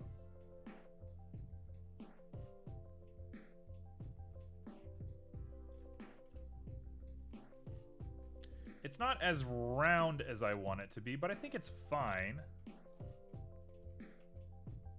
I think it works, so we'll do that. And then I will merge by distance real quick.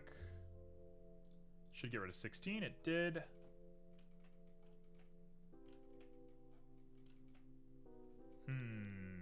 Now we put bars in here and then we're set. And then we just make our little guy and we're good. Okay. Let's grab all of this and scooch it on forward a little bit.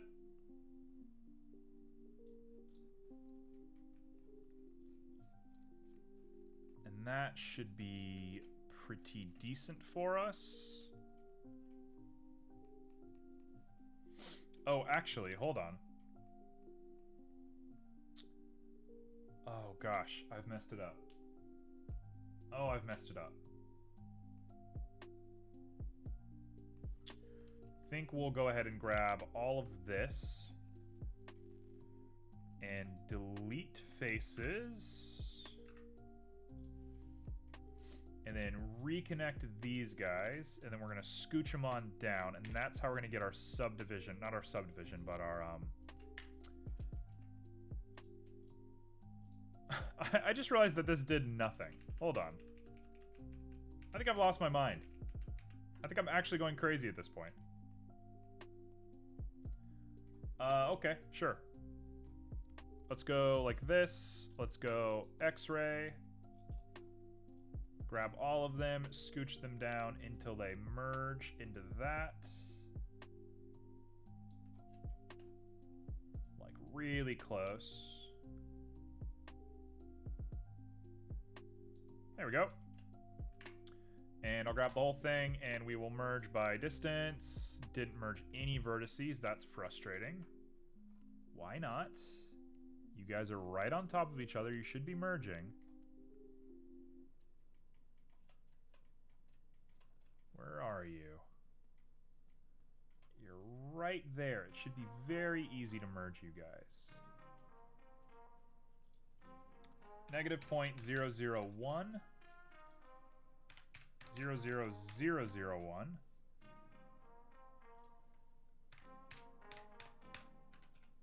There we go. Now, if we merge by distance, still didn't work. 33 vertices removed. That's not what I wanted. Merge by distance, and the distance is 0.018. Perfect. That's what we wanted. Done. Cool. Now we stick some threads between them, and we're set.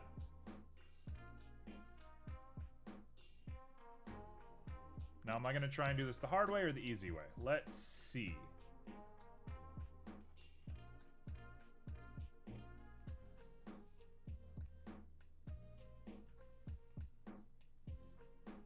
I'm going to try the easy way. Yeah, let's do it the easy way. Let's try it. I mean, whatever. It's going to fail, right? Who cares? So if I grab you and we extrude a face into the middle of you and round it out a little bit. We're going to push you down like that.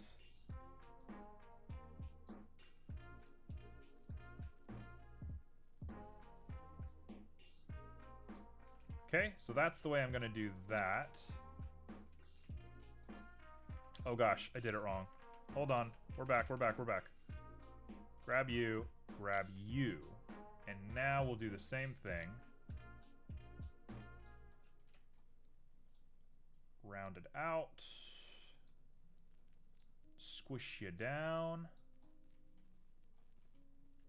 Ba, ba, ba, ba, ba, ba, ba. Keep rounding until we get something that we like.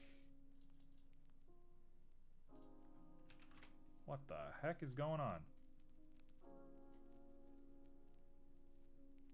What on earth is happening? Okay, I'll tell you what. I'm going to dissolve these faces into each other. And I think we're going to fix it once we have our actual mesh. Because this looks absolutely nuts. We're going to bridge that. Wow, that looks bad. I'm trying to make a cylinder coming out of them without making another new mesh. Although I know exactly what you're going to say. You're going to say I should make another new mesh, shouldn't I? And that's probably the thing that makes the most sense. Oh, loop tool circle. You're right. You're right. You're right. You're right. You're right. You're right. You're right. You're absolutely right. Did you forget that? I did. You know me. You think I remember anything?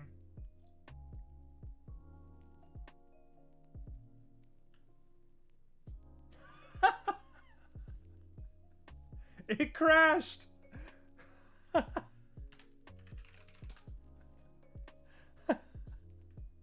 did it crash? That was the lightest thing it could have done. Oh, God. That freaked me out. When it crashed, I was like, for what? Oh, no!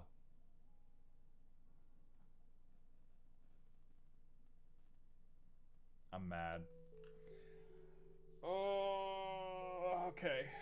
Whatever. It's fine. It's fine. Speedrun. Speedrun. Speedrun. Let me do everything except for the loop tool, and then we'll loop tool We'll loop tool right before we save, or right after we save.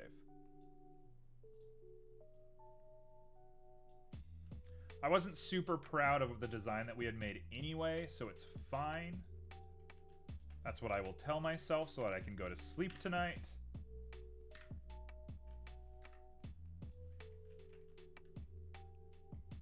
Okay, so we want a really like gradual, rounded design. Something that I think might help us a lot. Something that I was thinking about a little bit earlier is if we do 2 and 2,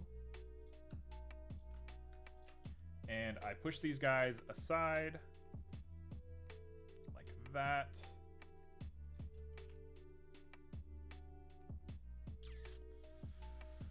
We'll say you two need to be extruded upward. It's just a little bit like that. And then all of you need to be extruded upwards. It doesn't even matter. It doesn't matter what the amount is because I'm going to change it here in just a second. But we'll go ahead and merge at center. And if I don't mess up, I can just sit here and Shift R all of this back together. And bum, bum, bum. We should theoretically be able just to do this. I don't know how many vertices I want to make on this thing, but we'll do it like that. That's fine. And then I should be able to round it out by doing this. That didn't work. That was kind of a bad idea. So instead, let's make these guys tall. Oh, that looks better.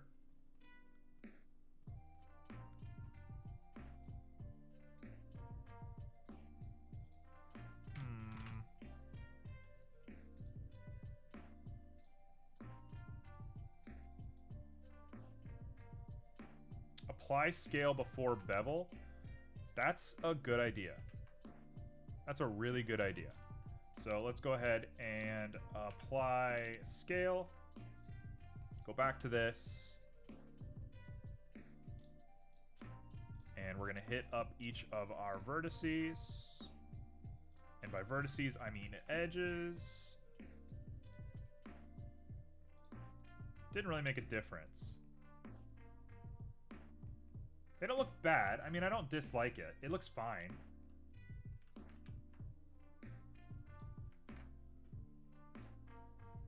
Yeah, this is fine. I mean, I can live with this. This is perfectly fine.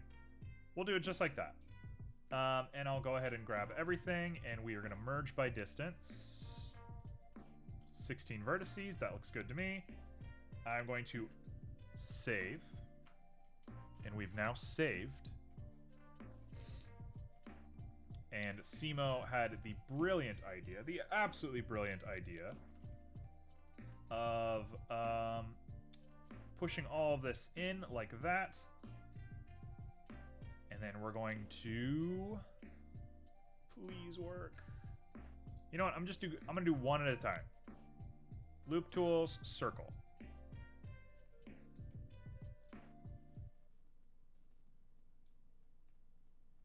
What? Why did it do it like this? Whoa, what the heck? Why does it look crazy?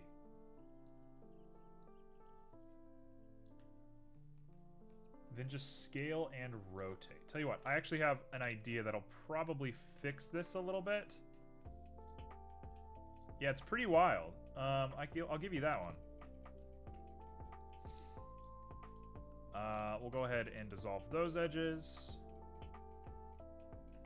Mostly because of the topology, yeah, for sure. Okay, so I'm gonna go ahead and loop cut circle.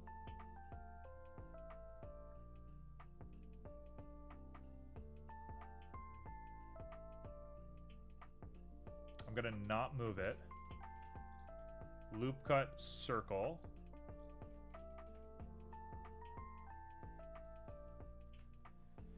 Add a support loop with Control R first. Okay, let's try that. Control R. Whoa. Okay, where should I do it? Around it, like that?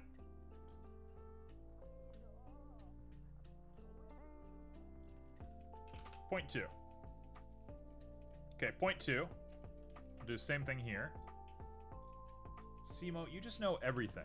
I, like, can't believe how much you know.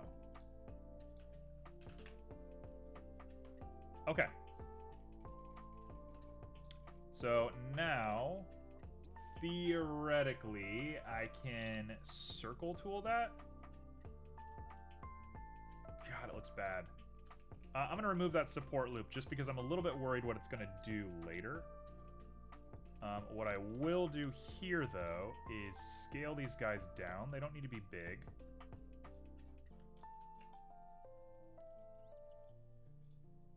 Oh, much better. Much better. I'm going to have to do this again later. So let's not get too ahead of ourselves on fixing this. Ooh! Yo! Okay, it would decided to go negative because it just makes things up because Blender is crazy and makes no sense. So it's got to be negative 70, I think.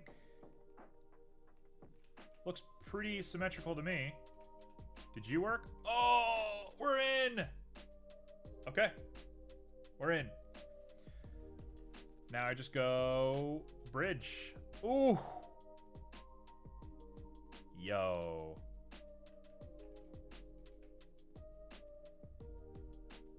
Cool. Very cool. Okay, so now we're gonna do it one more time. On both of you.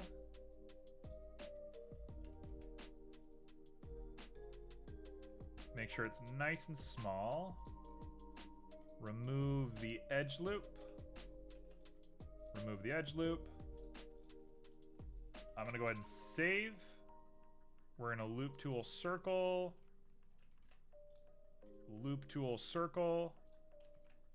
And to the best of my understanding, I should be able to just rotate it by 70. So we'll do an exact 70. Yes! Oh, we're in! We're in business, baby. Cool. So everything needs a little bit of a bevel, like a very small bevel, and then we'll make that pivoting arm. Should it be taller? Probably. Probably. Am I going to make it taller? That one's hard to say. I'm going to say no. Let's go ahead and do 9. Grab it. Scooch you on down.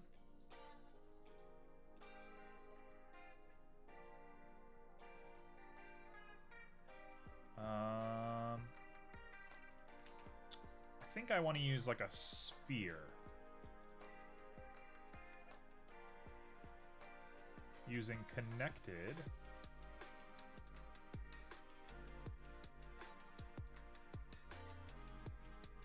Just like that. Perfect. That'll do. That looks all right to me. And now we're going to go ahead and throw on a little bit of bevel. Which didn't work for some reason. I see a little tiny bevel.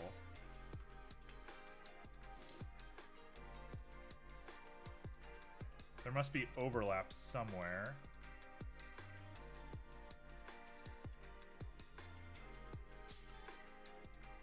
Did you know that if you hide a part of the mesh, the proportional edit won't affect that part of the mesh?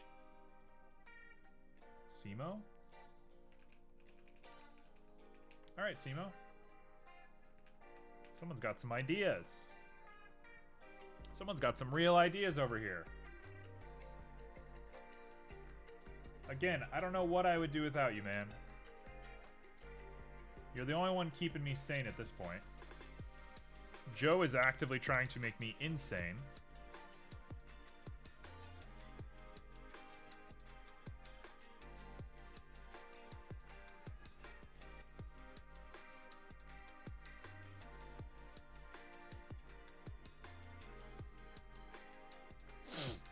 Okay, so if I go...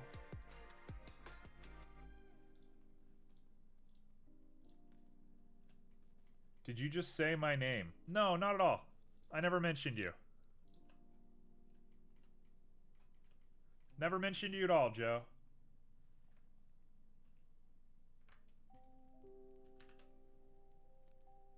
Boom. Okay?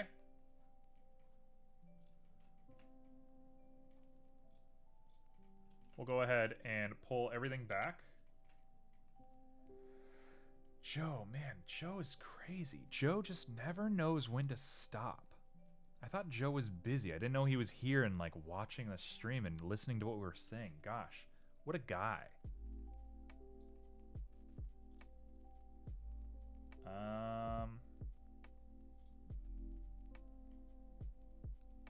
That should do all right. So if I do Control H or Alt H, oh yeah, that's it. Fight me, Joe says. Joe, how do you think you would fare in a fight? Are you a fighter? I grew up fighting a lot. I was a big fighter growing up.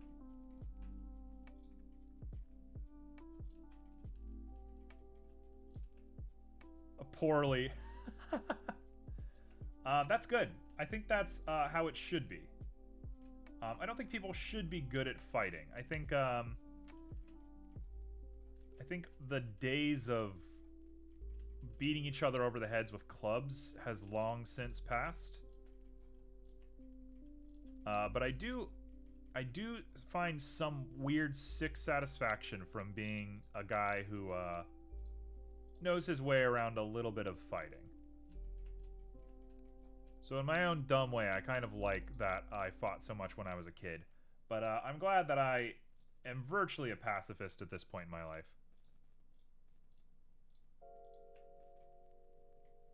I'm pretty sure I haven't been in a fight my whole life. I mean, that's good. That's like really good. I don't subscribe to any ideals of like toxic masculinity or anything like that. And so I think the more people idolize violence and stuff, the less interested I am in them as a person. It's just a bad look. It just makes you look really silly.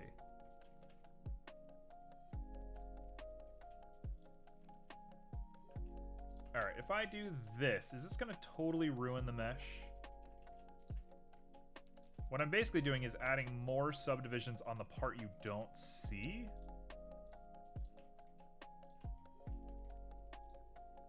Is that going to be terrible? Oh, I don't hate that at all. That looks perfectly fine. Yeah, that sells the idea, I think. That's good. Perfect. That'll do.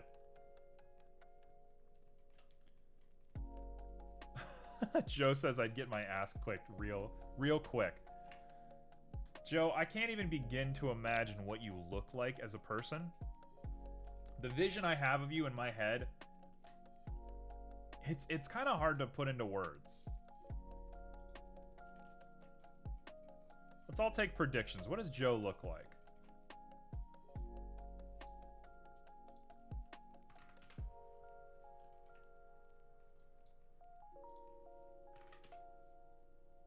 Okay, so if I lower this angle... Oh man, I'm stuck because of the... Yeah, I'm stuck because of that. That little edge right there is tough for us to wrap our brains around. So this is going to have to be our guy. And the bevels actually make that look pretty bad.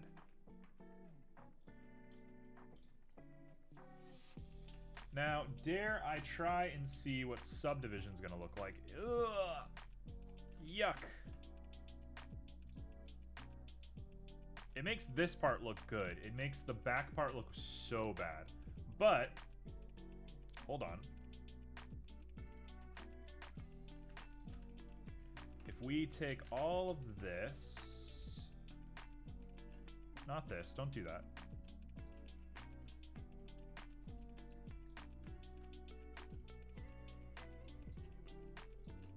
all of this, right? All of that. I think we have it. If I Shift E it, we should be able to make a hard surface at the bottom. And if I do the same thing here, should that work? Let's just do one test trial real quick, and we'll do the other ones if this works.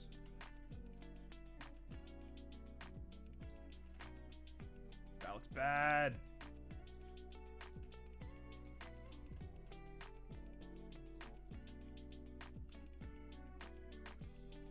Why does that look so bad?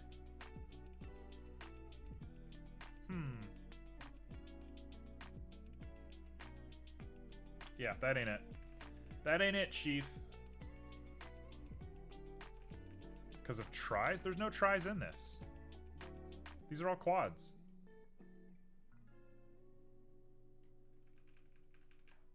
I don't think there's a single try. Oh, it's this back face right here. Yep, you're right.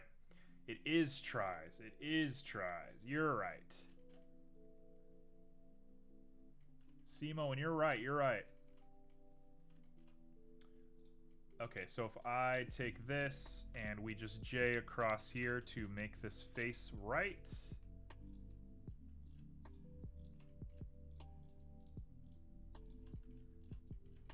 Simo, when you're right, it is literally all the time. Every time I'm like, oh, I'm going to do it my way or whatever, it's inevitable that I'm eventually going to do it your way. It's just inevitable. What if I only...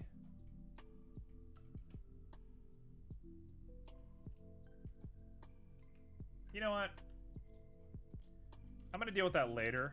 I don't want to get obsessed with it. We're gonna keep it like this for right now. Okay, so let's put a whammy bar in here, and then I really gotta do the texturing because we are at time. We are like so deeply at time already. So let's put the whammy bar on. It's going to be a weird, weird shape. Or maybe I'll wait. Let's do that last. That's gonna be the last thing I do.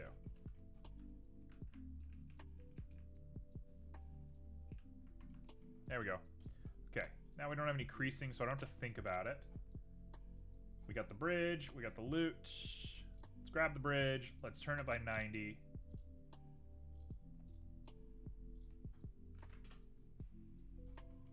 I actually really like an industrial bridge on a lute. That looks very cool.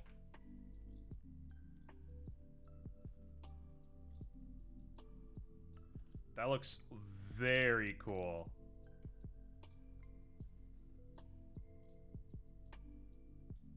Now, I think the resonance of this would be kind of awful, but if you could stuff like a little piezo pickup under here, I mean, you're in business, man. That's a lute.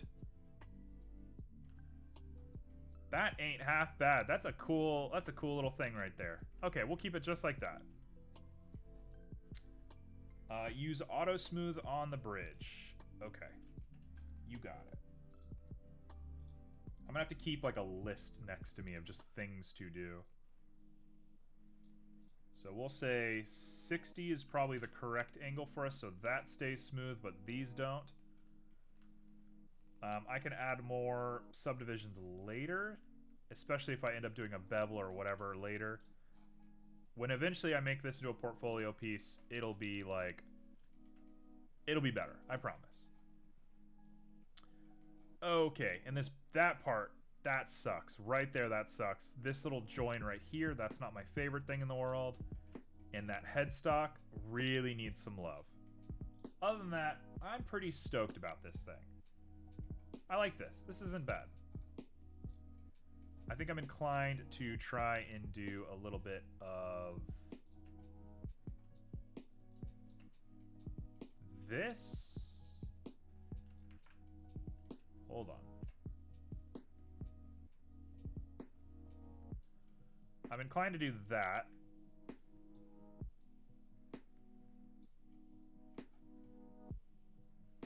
can add, yeah, we can add 2 more pegs. And that's actually probably really good distance. That actually looks proportionately correct. So yeah, there we go. That's a little fix. That took no time at all. I just had to take a break from it. So if we're already here, I might as well go ahead and add the pegs right now. So let's do that. Copy that.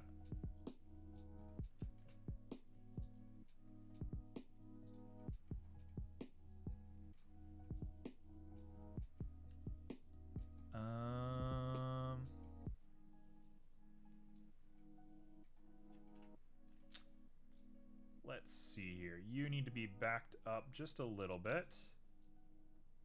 I probably need to widen the head as well so it doesn't clip at the bottom. Oh, it looks fine. And then, whoops, not you. You can get the same treatment as this one. I'm sure there's a procedural way that I can do this and make it look a little bit better, but this is how we're doing it for now. And it's fine.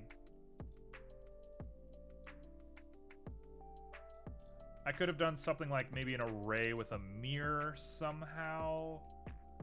I just don't care. We're just finishing. This isn't the last of this model for me. There's always a procedural way, for sure, especially with the new geo nodes and everything. Like, it's literally never ending. Honestly, I don't hate this at all. We'll go ahead and give this a little bit of a turn.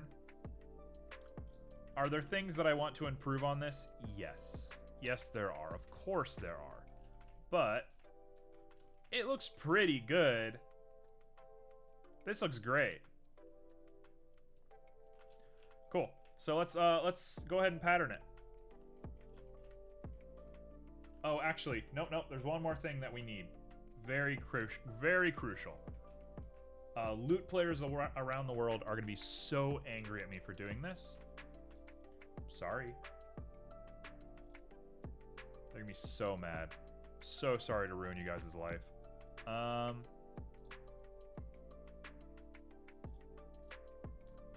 We're going to turn this by 90 degrees. Put you over here. And how we're going to do this is I am going to go into edit. We're going to go 1, 2, 3, 4, 5, 9. Grab the whole thing. And loop tools, which I feel like won't work. Oh, it totally works. That totally works. Yo. Cool. And I'm going to grab the whole thing and we're going to stretch it up.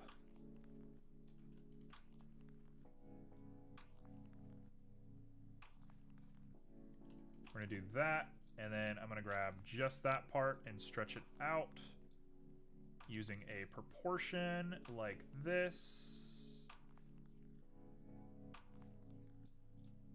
Dude, this is expert. I've never been better at 3D modeling in my life. This is as good as it gets, man. Yo! What the fuck? How did I just do that? Oh, that was excellent. That was as good as it gets. Yo, that was as good as it gets. I've never been this good before. There is a weird little vertex that's just hidden there. So I think we can dissolve both of those. And I can go ahead and edge slide that by -0.4. Edge slide you by -0.4. Edge slide you by -0.2. And same thing. Boom. We got a pick. If we're feeling crazy, I could extrude it a little bit. I don't think I want to do that. It's fine as is. It's going to lay flat on this thing anyway, so who cares? It could definitely be smoothed a lot more, so for the sake of it, I'm going to go ahead and just like make it as richly detailed as I can. There we go. Look at that. Actually, if I'm gonna subdivide it, I might as well extrude it, because all it's gonna do is make it look nice. There we go. I've only doubled the amount of geometry there is. Whatever, who cares, right? Perfect. So there's a pick. Sorry to all the Lute players out there. I know how much you hate these things. I know that you can't do like your crazy glissandos or whatever they're called, but you know, I just had a little bit of extra stuff. I wanted to make a pick. I don't care. Just don't use it if you don't like it. There we go. So let's model, or let's do some shading. So world settings, we're gonna use overcast cliff as per the norm. Game usually have back face culling, so you might want to give most things thickness so you don't have to deal with them making two-sided shaders all the time. That's an interesting take. I'll keep that in mind. Right now, so far the elements that I'm porting in are working about right, but lighting is being my biggest problem. So we'll get there. Eventually I'll do some stuff on stream. I'll be doing a little bit of game dev on stream. But like I said, the first game that I'm working on is mostly just walking around 3D assets. So there's not a lot of like coding or anything like that going on. It's a pretty straightforward project, all things considered. But it's what I'm able to do right now, so it's what I'm doing. Rather than sitting and waiting for myself to gain skills that I don't yet have, I'm just using what I got. And I wish that was something that I had started years ago. Because years ago, I was that person that was like, oh, well, I need to learn this before I can do this and this and this. Unity or Unreal. I'm currently using Unity. I'm considering switching to Unreal. I've heard the arguments for both. I like Unity, but I think Unreal scales infinitely where Unity has a drop-off point. Let's say, theoretically, I get my perfect wish and I do end up starting a company one day. I can keep using Unreal. Fundamentally, I could keep using Unreal and it would not be a problem. Whereas Unity will have a cutoff point eventually. I think there's people that use Unity that will disagree with that. That's fine. But Unity's really not it, I would argue. Okay, so I'm going to put all of the reference images back down into here. We're going to turn them on. And we can go ahead and... that bridge image, I can push you off to the side. We don't need you. All right, let's start with this. We learned Unity at school, but I think there are so many pros with using Unreal that for no other reason for me to use Unity. Yeah, I agree. I think the only real reason you should use Unity is that, like, the C# aspect of it is usually easier to wrap your brain around. If you're somebody who's just trying to make games, like, flat, you don't care. But if you want to make games professionally, you're going to have to learn it the hard way eventually. So you might as well just go for it.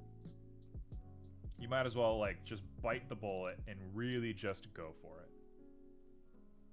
Because C++, if you don't learn C++, you can make games. There's nobody saying you can't make games, but you're going to have a hard time. You're going to have a real hard time without C++.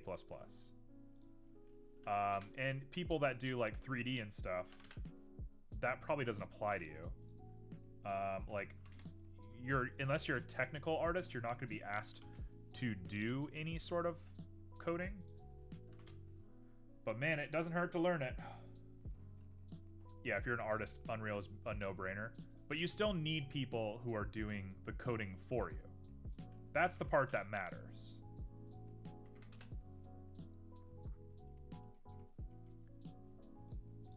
That's the part where it's like, if you have a team of people who are willing to help you work on a game, then you just do whatever, right? But if you're by yourself, that's when the argument gets a little bit more complicated, in my opinion.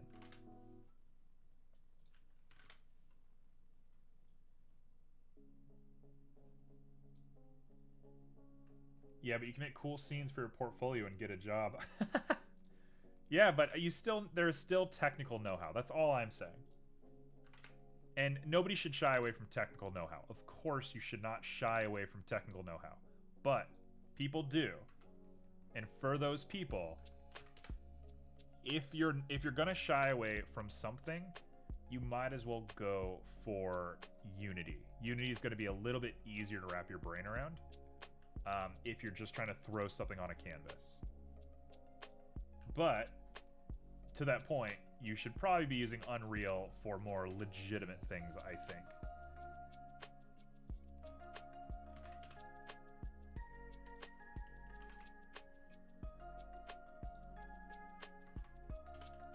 To a degree, you need more technical know-how to make things look good in Unity. That's not what I'm saying. I'm saying you need more technical know-how, or you need less technical know-how to make things work in Unity. Getting things to look good is a different argument.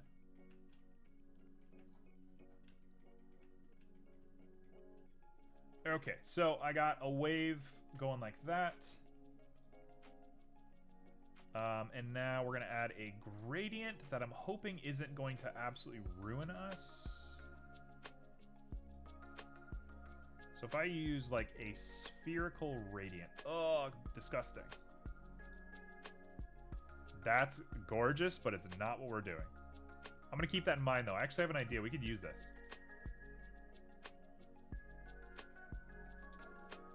Okay, so I think what we want to do is we want to now do the gradient with a noise texture. And I want to use perfect, just like that. And the scale of this is going to go way up. Let's say like 20. And it should lean more on the white, which it will. All right, this is perfect. Here we go. You ready? Here's the idea. I'm going to go ahead and throw in a mix RGB. Put that in there. And then we want to overlay so that the light gets cut. We want to cut the light of one, or the difference. Difference, I think, is what we want. Where is it? Difference.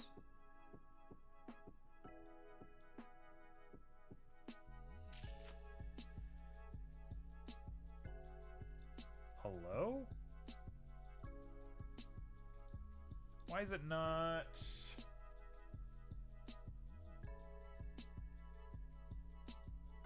It's not working exactly how I expected it to work. There we go. That's more along the lines of exactly what we wanted.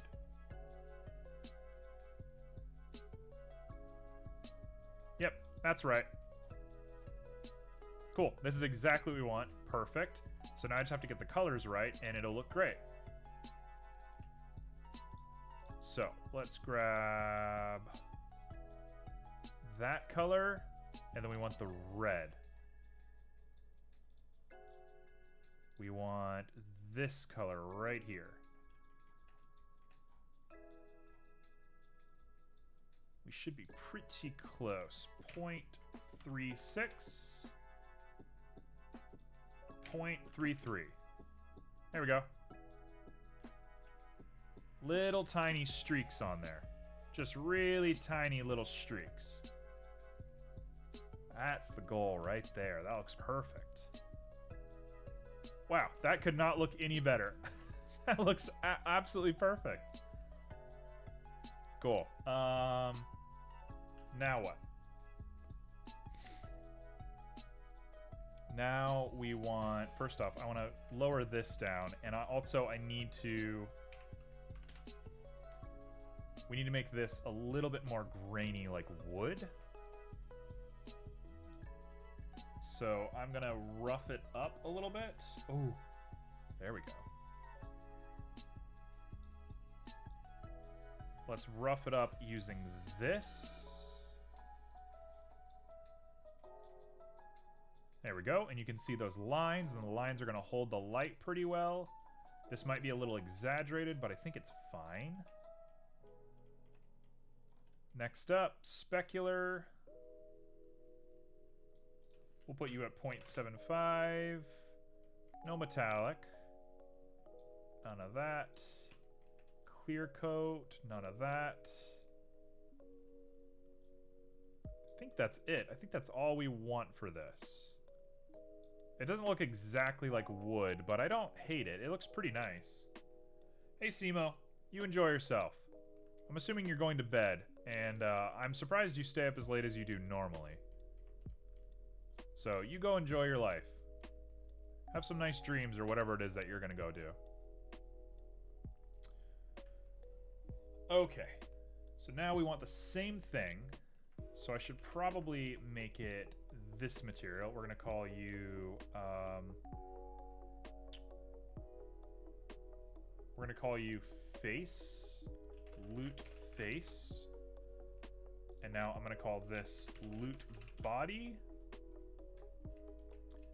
And it's roughly the same idea.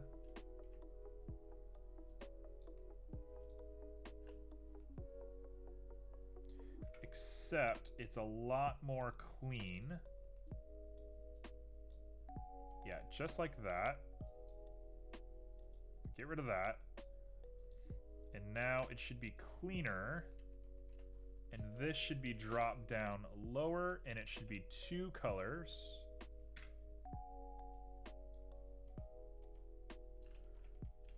It should be this guy and this guy.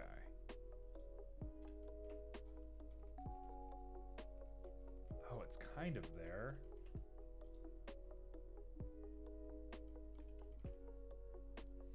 Okay, so what I want to do is I want to put in a texture map like that, and we want to put in a mapping node like this. And I just want to rotate it, I believe,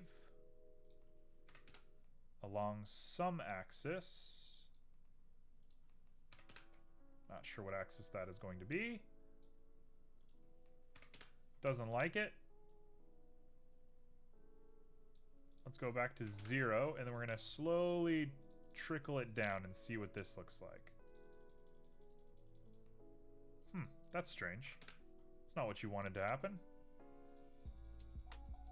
There we go.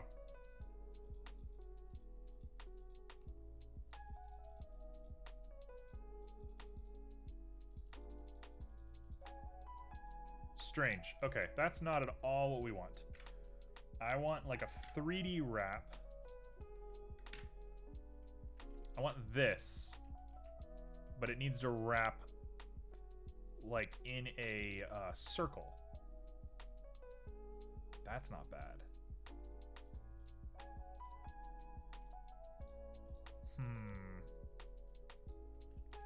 If we add 2 of these guys together, again, we might get the effect. So I'll go back to bands, and we'll put in a mix RGB.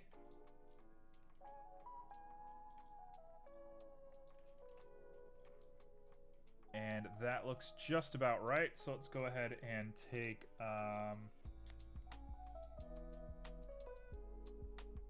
Ooh, that's not bad. Oh, it's so close.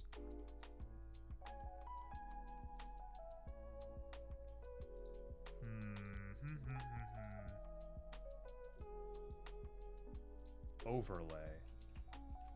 Oh, it's like very close to working.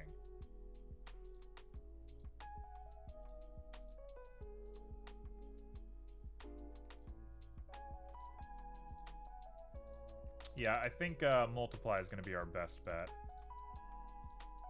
Or was it screen? What was it? Where'd you go?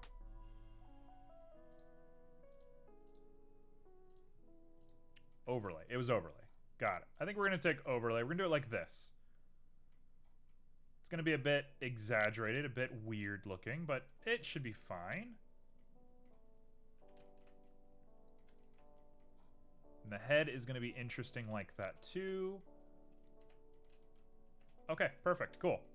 So now we got these little headstocks. Let's go for Lute body real quick. And instead of that, I'm going to make an extra one, and we're going to call you Tuner.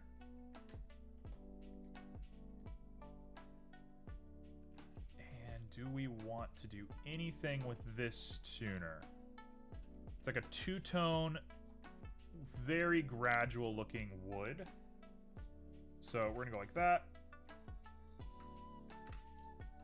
With a noise.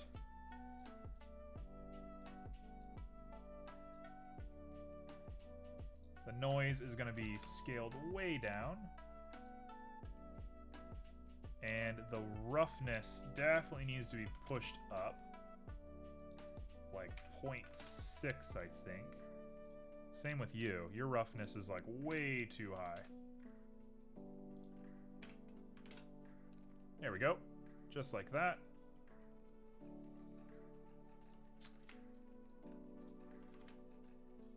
We'll do 40 on you. There we go. Perfect. And 3D is fine for it, but it needs to be way darker, so we're going to grab you. Oh, that works. And 0.05. And just a little bit more on the saturation. 0.6. Cool. So these are all going to be tuners. I could probably make them a little bit more glossy now that the color has been reduced a little bit. So I'm going to do that here in just a second. Roughness is going to go to 0.4.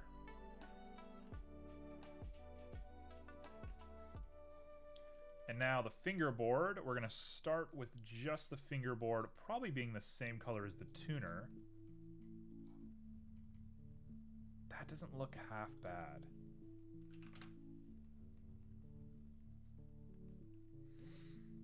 Tell you what, we're gonna duplicate that. We're gonna go roughness 0.7. And instead of this color, it needs to have sort of a similar thing to the Lute face. Right here. Copy. Go back to this. Paste. And we're going to choose two colors, and we're going to lower those divisions down quite a bit. So I'll say 14, or maybe even a little bit less. We'll say 7. That works. Maybe a little bit less. Let's do 5. There we go. Nice little cuts. We'll lower you down to 10. Yeah, perfect. Now, the color of this should be saturated a little bit more. 0.7. And this needs to be like black. 0.02. 0.01. There we go. There we go. Wow, look at that. Okay, now the nut is easy. It is literally just a new material that is off-white with a little less roughness, no specular, everything default. There we go. Last two. So we're gonna take this part. This is gonna be the craziest part of the whole build. You need to be color ramped.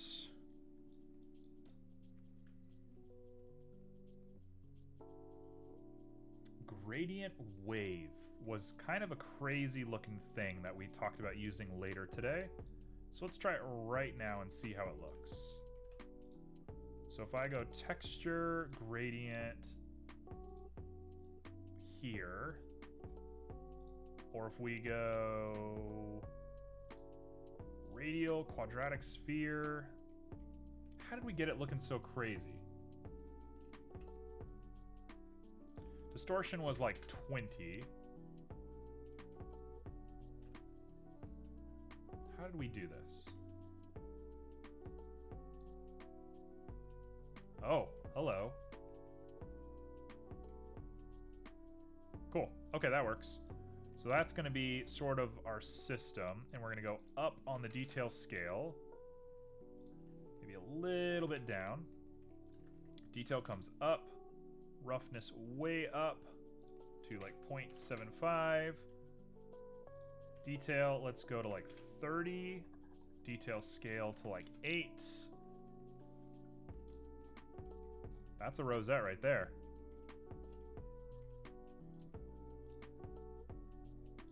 And it's definitely a sign. It has to meet on both sides.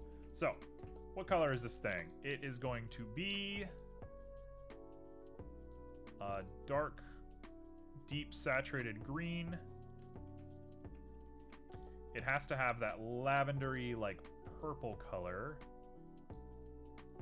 And then it's just a bunch of iridescence. Actually, I should probably just use my reference image. Hold on. Let's get a reference image real quick. Boom, boom, boom, boom, boom. Reference image. Let's see here. I want Mother of Pearl.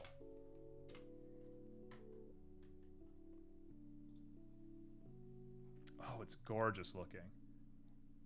The first thing that shows up is guitars. That's how you know you're in the right business. That's the one. We're going to go ahead and save you. Please don't be a WebP. It's a JPEG. Excellent. So I will go ahead and open it real quick, and we'll pop it on in here.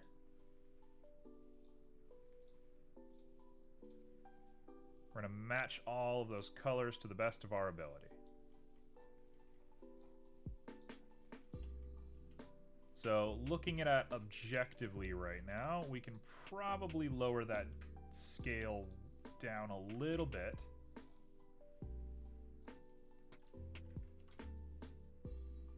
That might be all right. We'll take it right there. That looks fine. So let's get all the nice colors that it's got. So we got our green. Let's grab this pink. Let's grab this weird blue. Let's grab that yellow. There it is. And then that brown shows up a lot. Right there. So I'll go ahead and put on some HSV.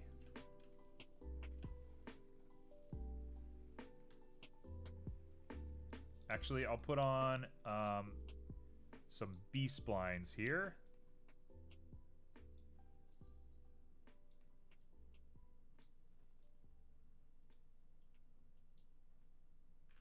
It's missing a lot of that red, which makes me think that we do need to go with the HSV. And the green should be the lowest predominant color. I also think we should lower the distortion down a little bit to like maybe a 15. And the detail down a little bit. We should also probably make it very rough and very metallic. And I think that'll help us quite a bit.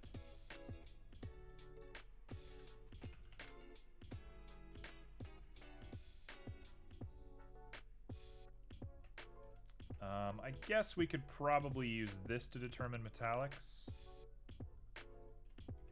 Or instead, we could use the wave texture to determine metallics. There we go, that'll work.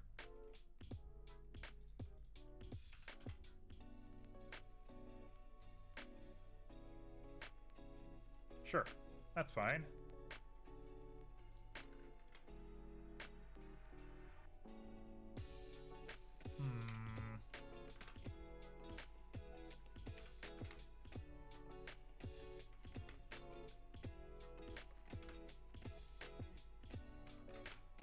Kind of a lot to think about when you're doing this.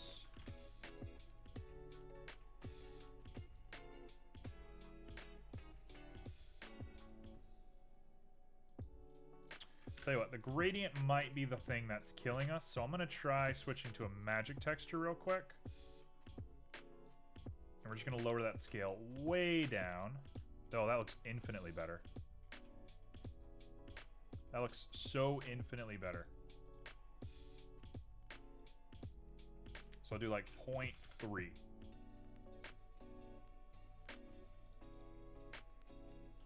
That'll do.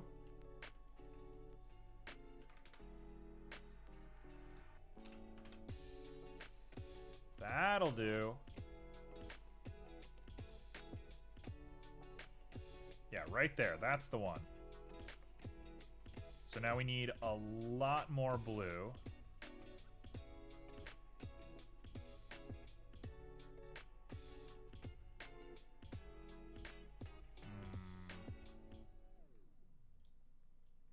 Like way more blue.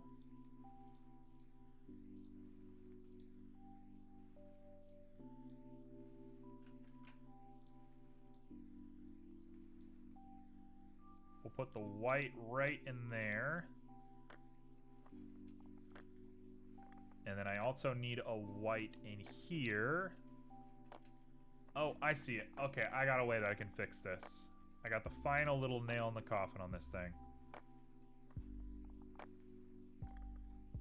We're gonna need a little bit of green right there.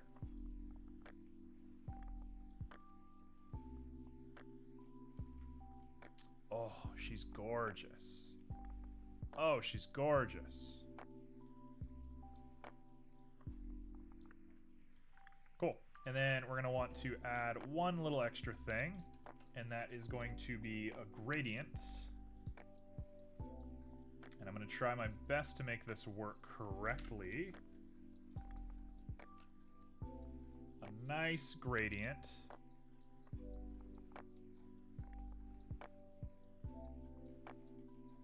Interesting that the metallic is just like that. We want like a quadratic sphere.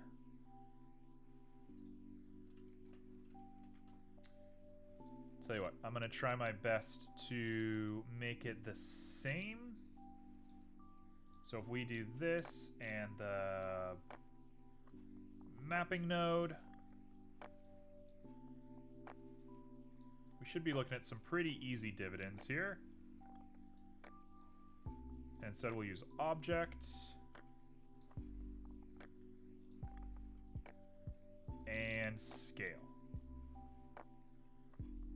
And everything, I guess.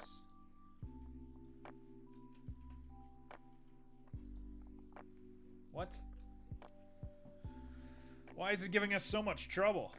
It should be obvious at this point.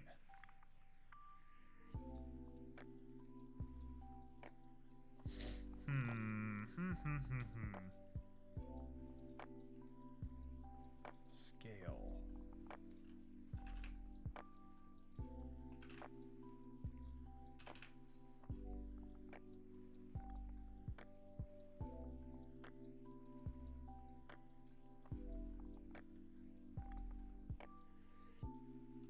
That's confusing.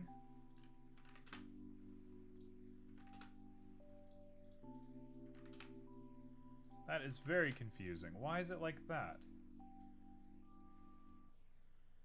There we go. Found it. I don't know why it didn't work the first time. Oh, wait. It's because our origin is messed up. It's because our origin's messed up. There we go. Yep, and now I can go 0, and it's perfect. It's right there. Excellent. And now we can go location, and we can go scale. Yes, perfect, perfect, perfect. So let's go 6. 4 and 8. 4, 5. And just for your sake, I'll go a little bit less.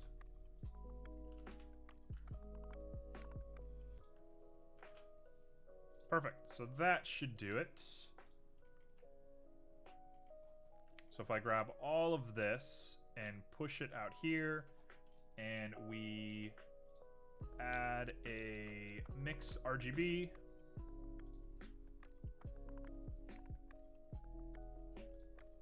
No, not a light fall off. Mix RGB. Mix RGB right in there. And what I want is I want to overlay so at the outside of it,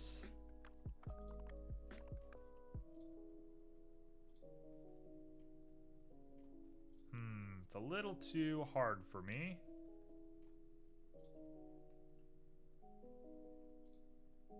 There we go.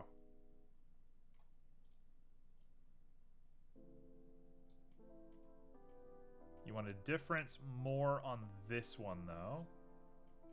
And that means that I can add something between that.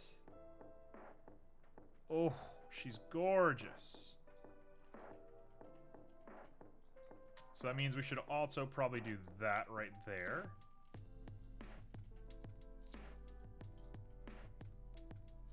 And that looks really nice. I might divide that just a little bit. It looks a little much right now. Hello?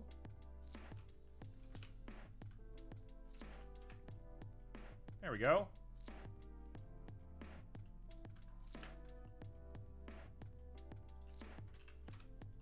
Perfect.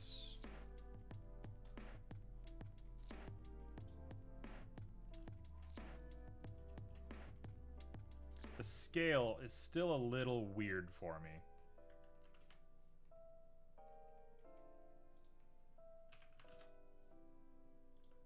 Like 1.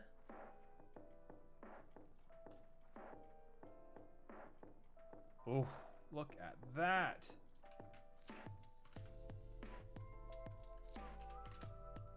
That, oh, it's wild looking.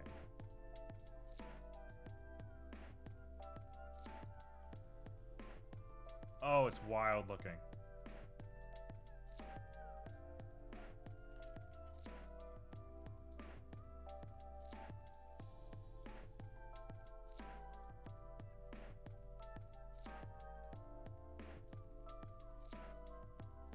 There we go.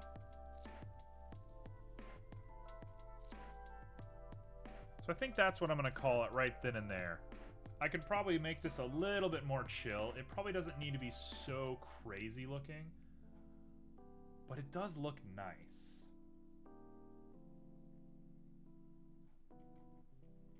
I might add... Okay, hold on.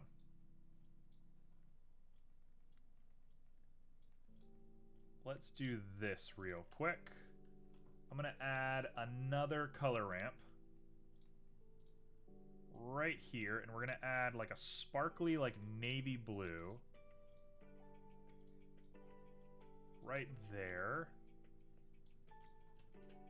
And if I add another mix RGB right here, and we say it's just this value,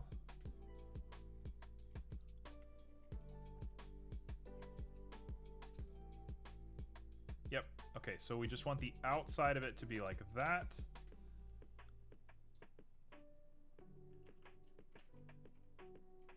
Ideally, I would like to square it off a little bit more, but I don't hate that. What if I like bevel it? What is that going to do for us? If I put a bevel on here, no. So it looks just like that. And we're going to mix based on the alpha, which doesn't work.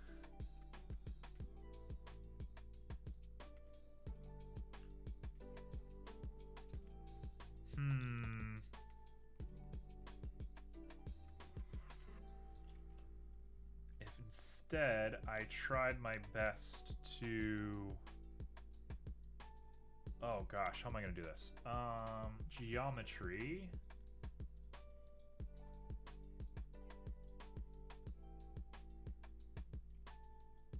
Hold on.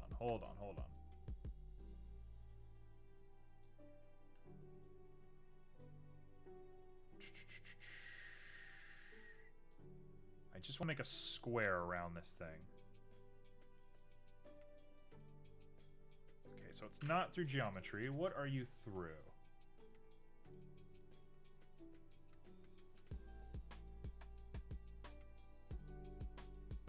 Object info.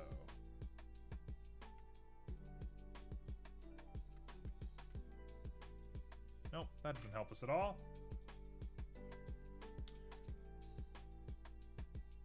Tangent info. It might be tangent.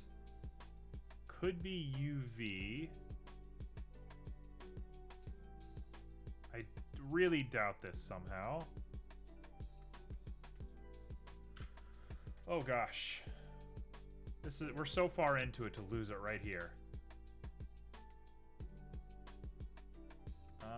Let's try the UV real quick. What a shame. If I could make... I mean, I think I could spoof it by doing a brick. Let's try that. This isn't my favorite solution in the world, but I think it will work. So if I go... brick texture... and we throw the brick in here... and we say that the brick is very small...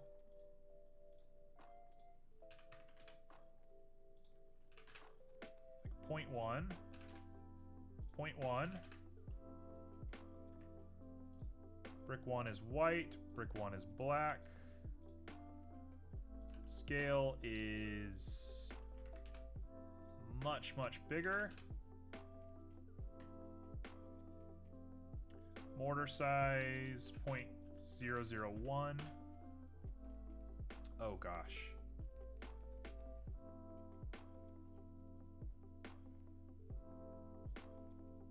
We're not getting anything.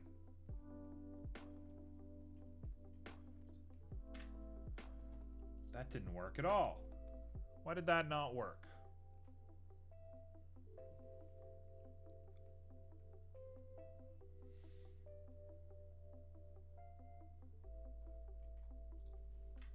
All right, I think we're just gonna stick with this then.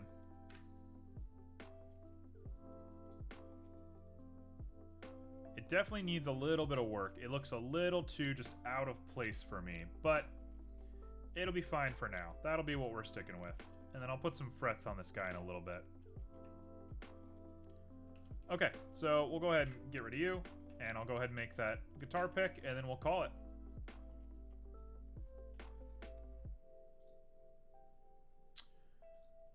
Let's see here. We're gonna call you pick.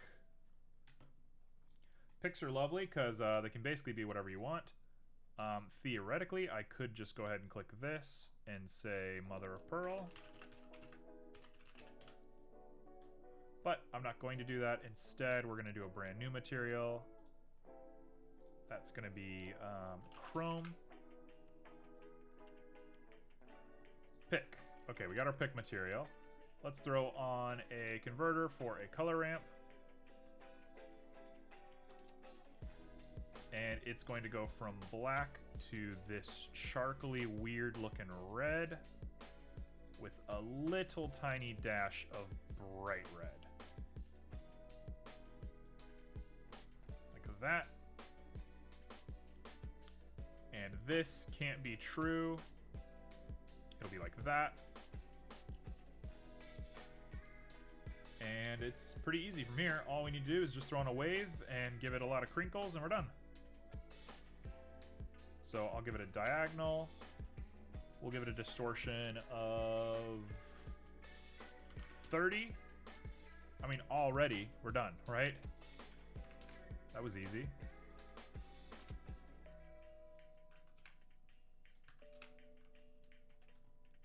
Detail roughness 0.75. Actually, I'm going to make it a little bit on the low side. The detail can be really high, though.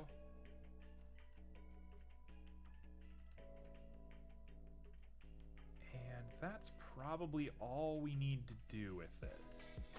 Distortion can probably go down just a little bit. Get it a little closer to the like scaling that we want. And I will use the actual wave texture. Actually, I should throw a little tiny bit of like gold yellow in here. Like the tiniest little bit.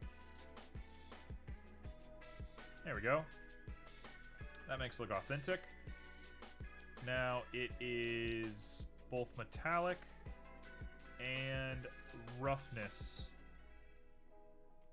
Oh no, it's the other way around. Okay, hold on.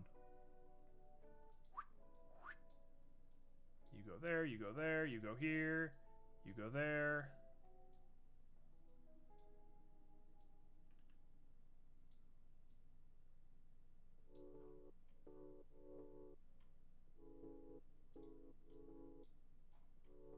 Very metallic, maybe not that metallic. We'll say like 0.5.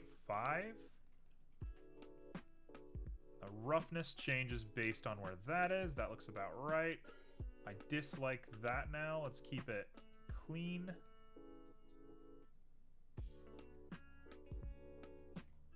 And this probably doesn't need to be so dark, so we'll do like 0.1, 0.01. And this can probably stand to be a little bit more on the orange side. Like that. And we're good. Clear coat for sure. There's definitely clear coat on a guitar pick, no doubt about that. Think we're looking all right. I think I want to lower the distortion a little bit more. We'll say 8, maybe. There we go. Tortoiseshell. Done. Little torty guy.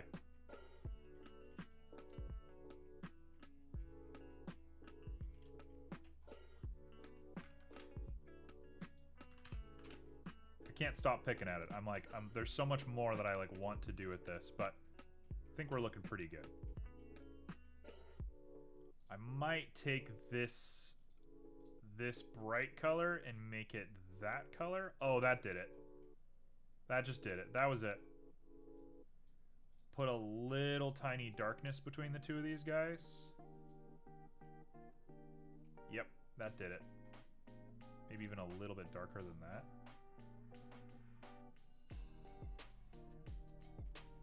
Yo, that's it.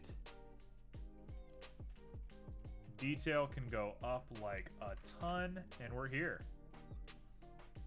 Detail roughness can come up a little bit as well.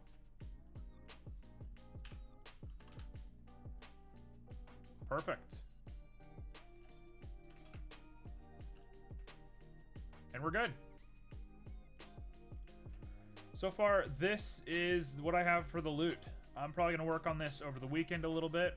I'm taking a break on the weekend. I will be posting back my schedule on Sunday. I think that's going to be the new norm. But I think this is it. I think I'm going to go ahead and skip the Pyre part of the stream. It's kind of dead lately. Not that that's a reason to skip it, but I just have a lot going on, and if I can afford to skip it, I will. So I think that's what I'm going to do today. And we'll be back to our regularly scheduled program on Monday. Hopefully, we'll have a complete redesign of the stream. All of our assets should look a little bit better. I should hopefully be caught up on YouTube uploads. I'm going to tune up my computer because I got something that I have to add to my desktop. So there should be a lot of like new, really nice premium stuff that happens soon. So I'm going to do that. Hey, thank you, Joe. Joe, I hope the rest of work is good. And if you're streaming, I'll try to keep an eye out for you. I'm going to be doing some nuts, crazy work over the weekend. So it's going to be a lot. So if you want to, if you're streaming and I see you, it might be a nice way for me to chill out while I'm working. But yeah, other than that, I'll be back when I'm back. Who knows? It'll be Monday. We do know it's Monday. But yeah, peace.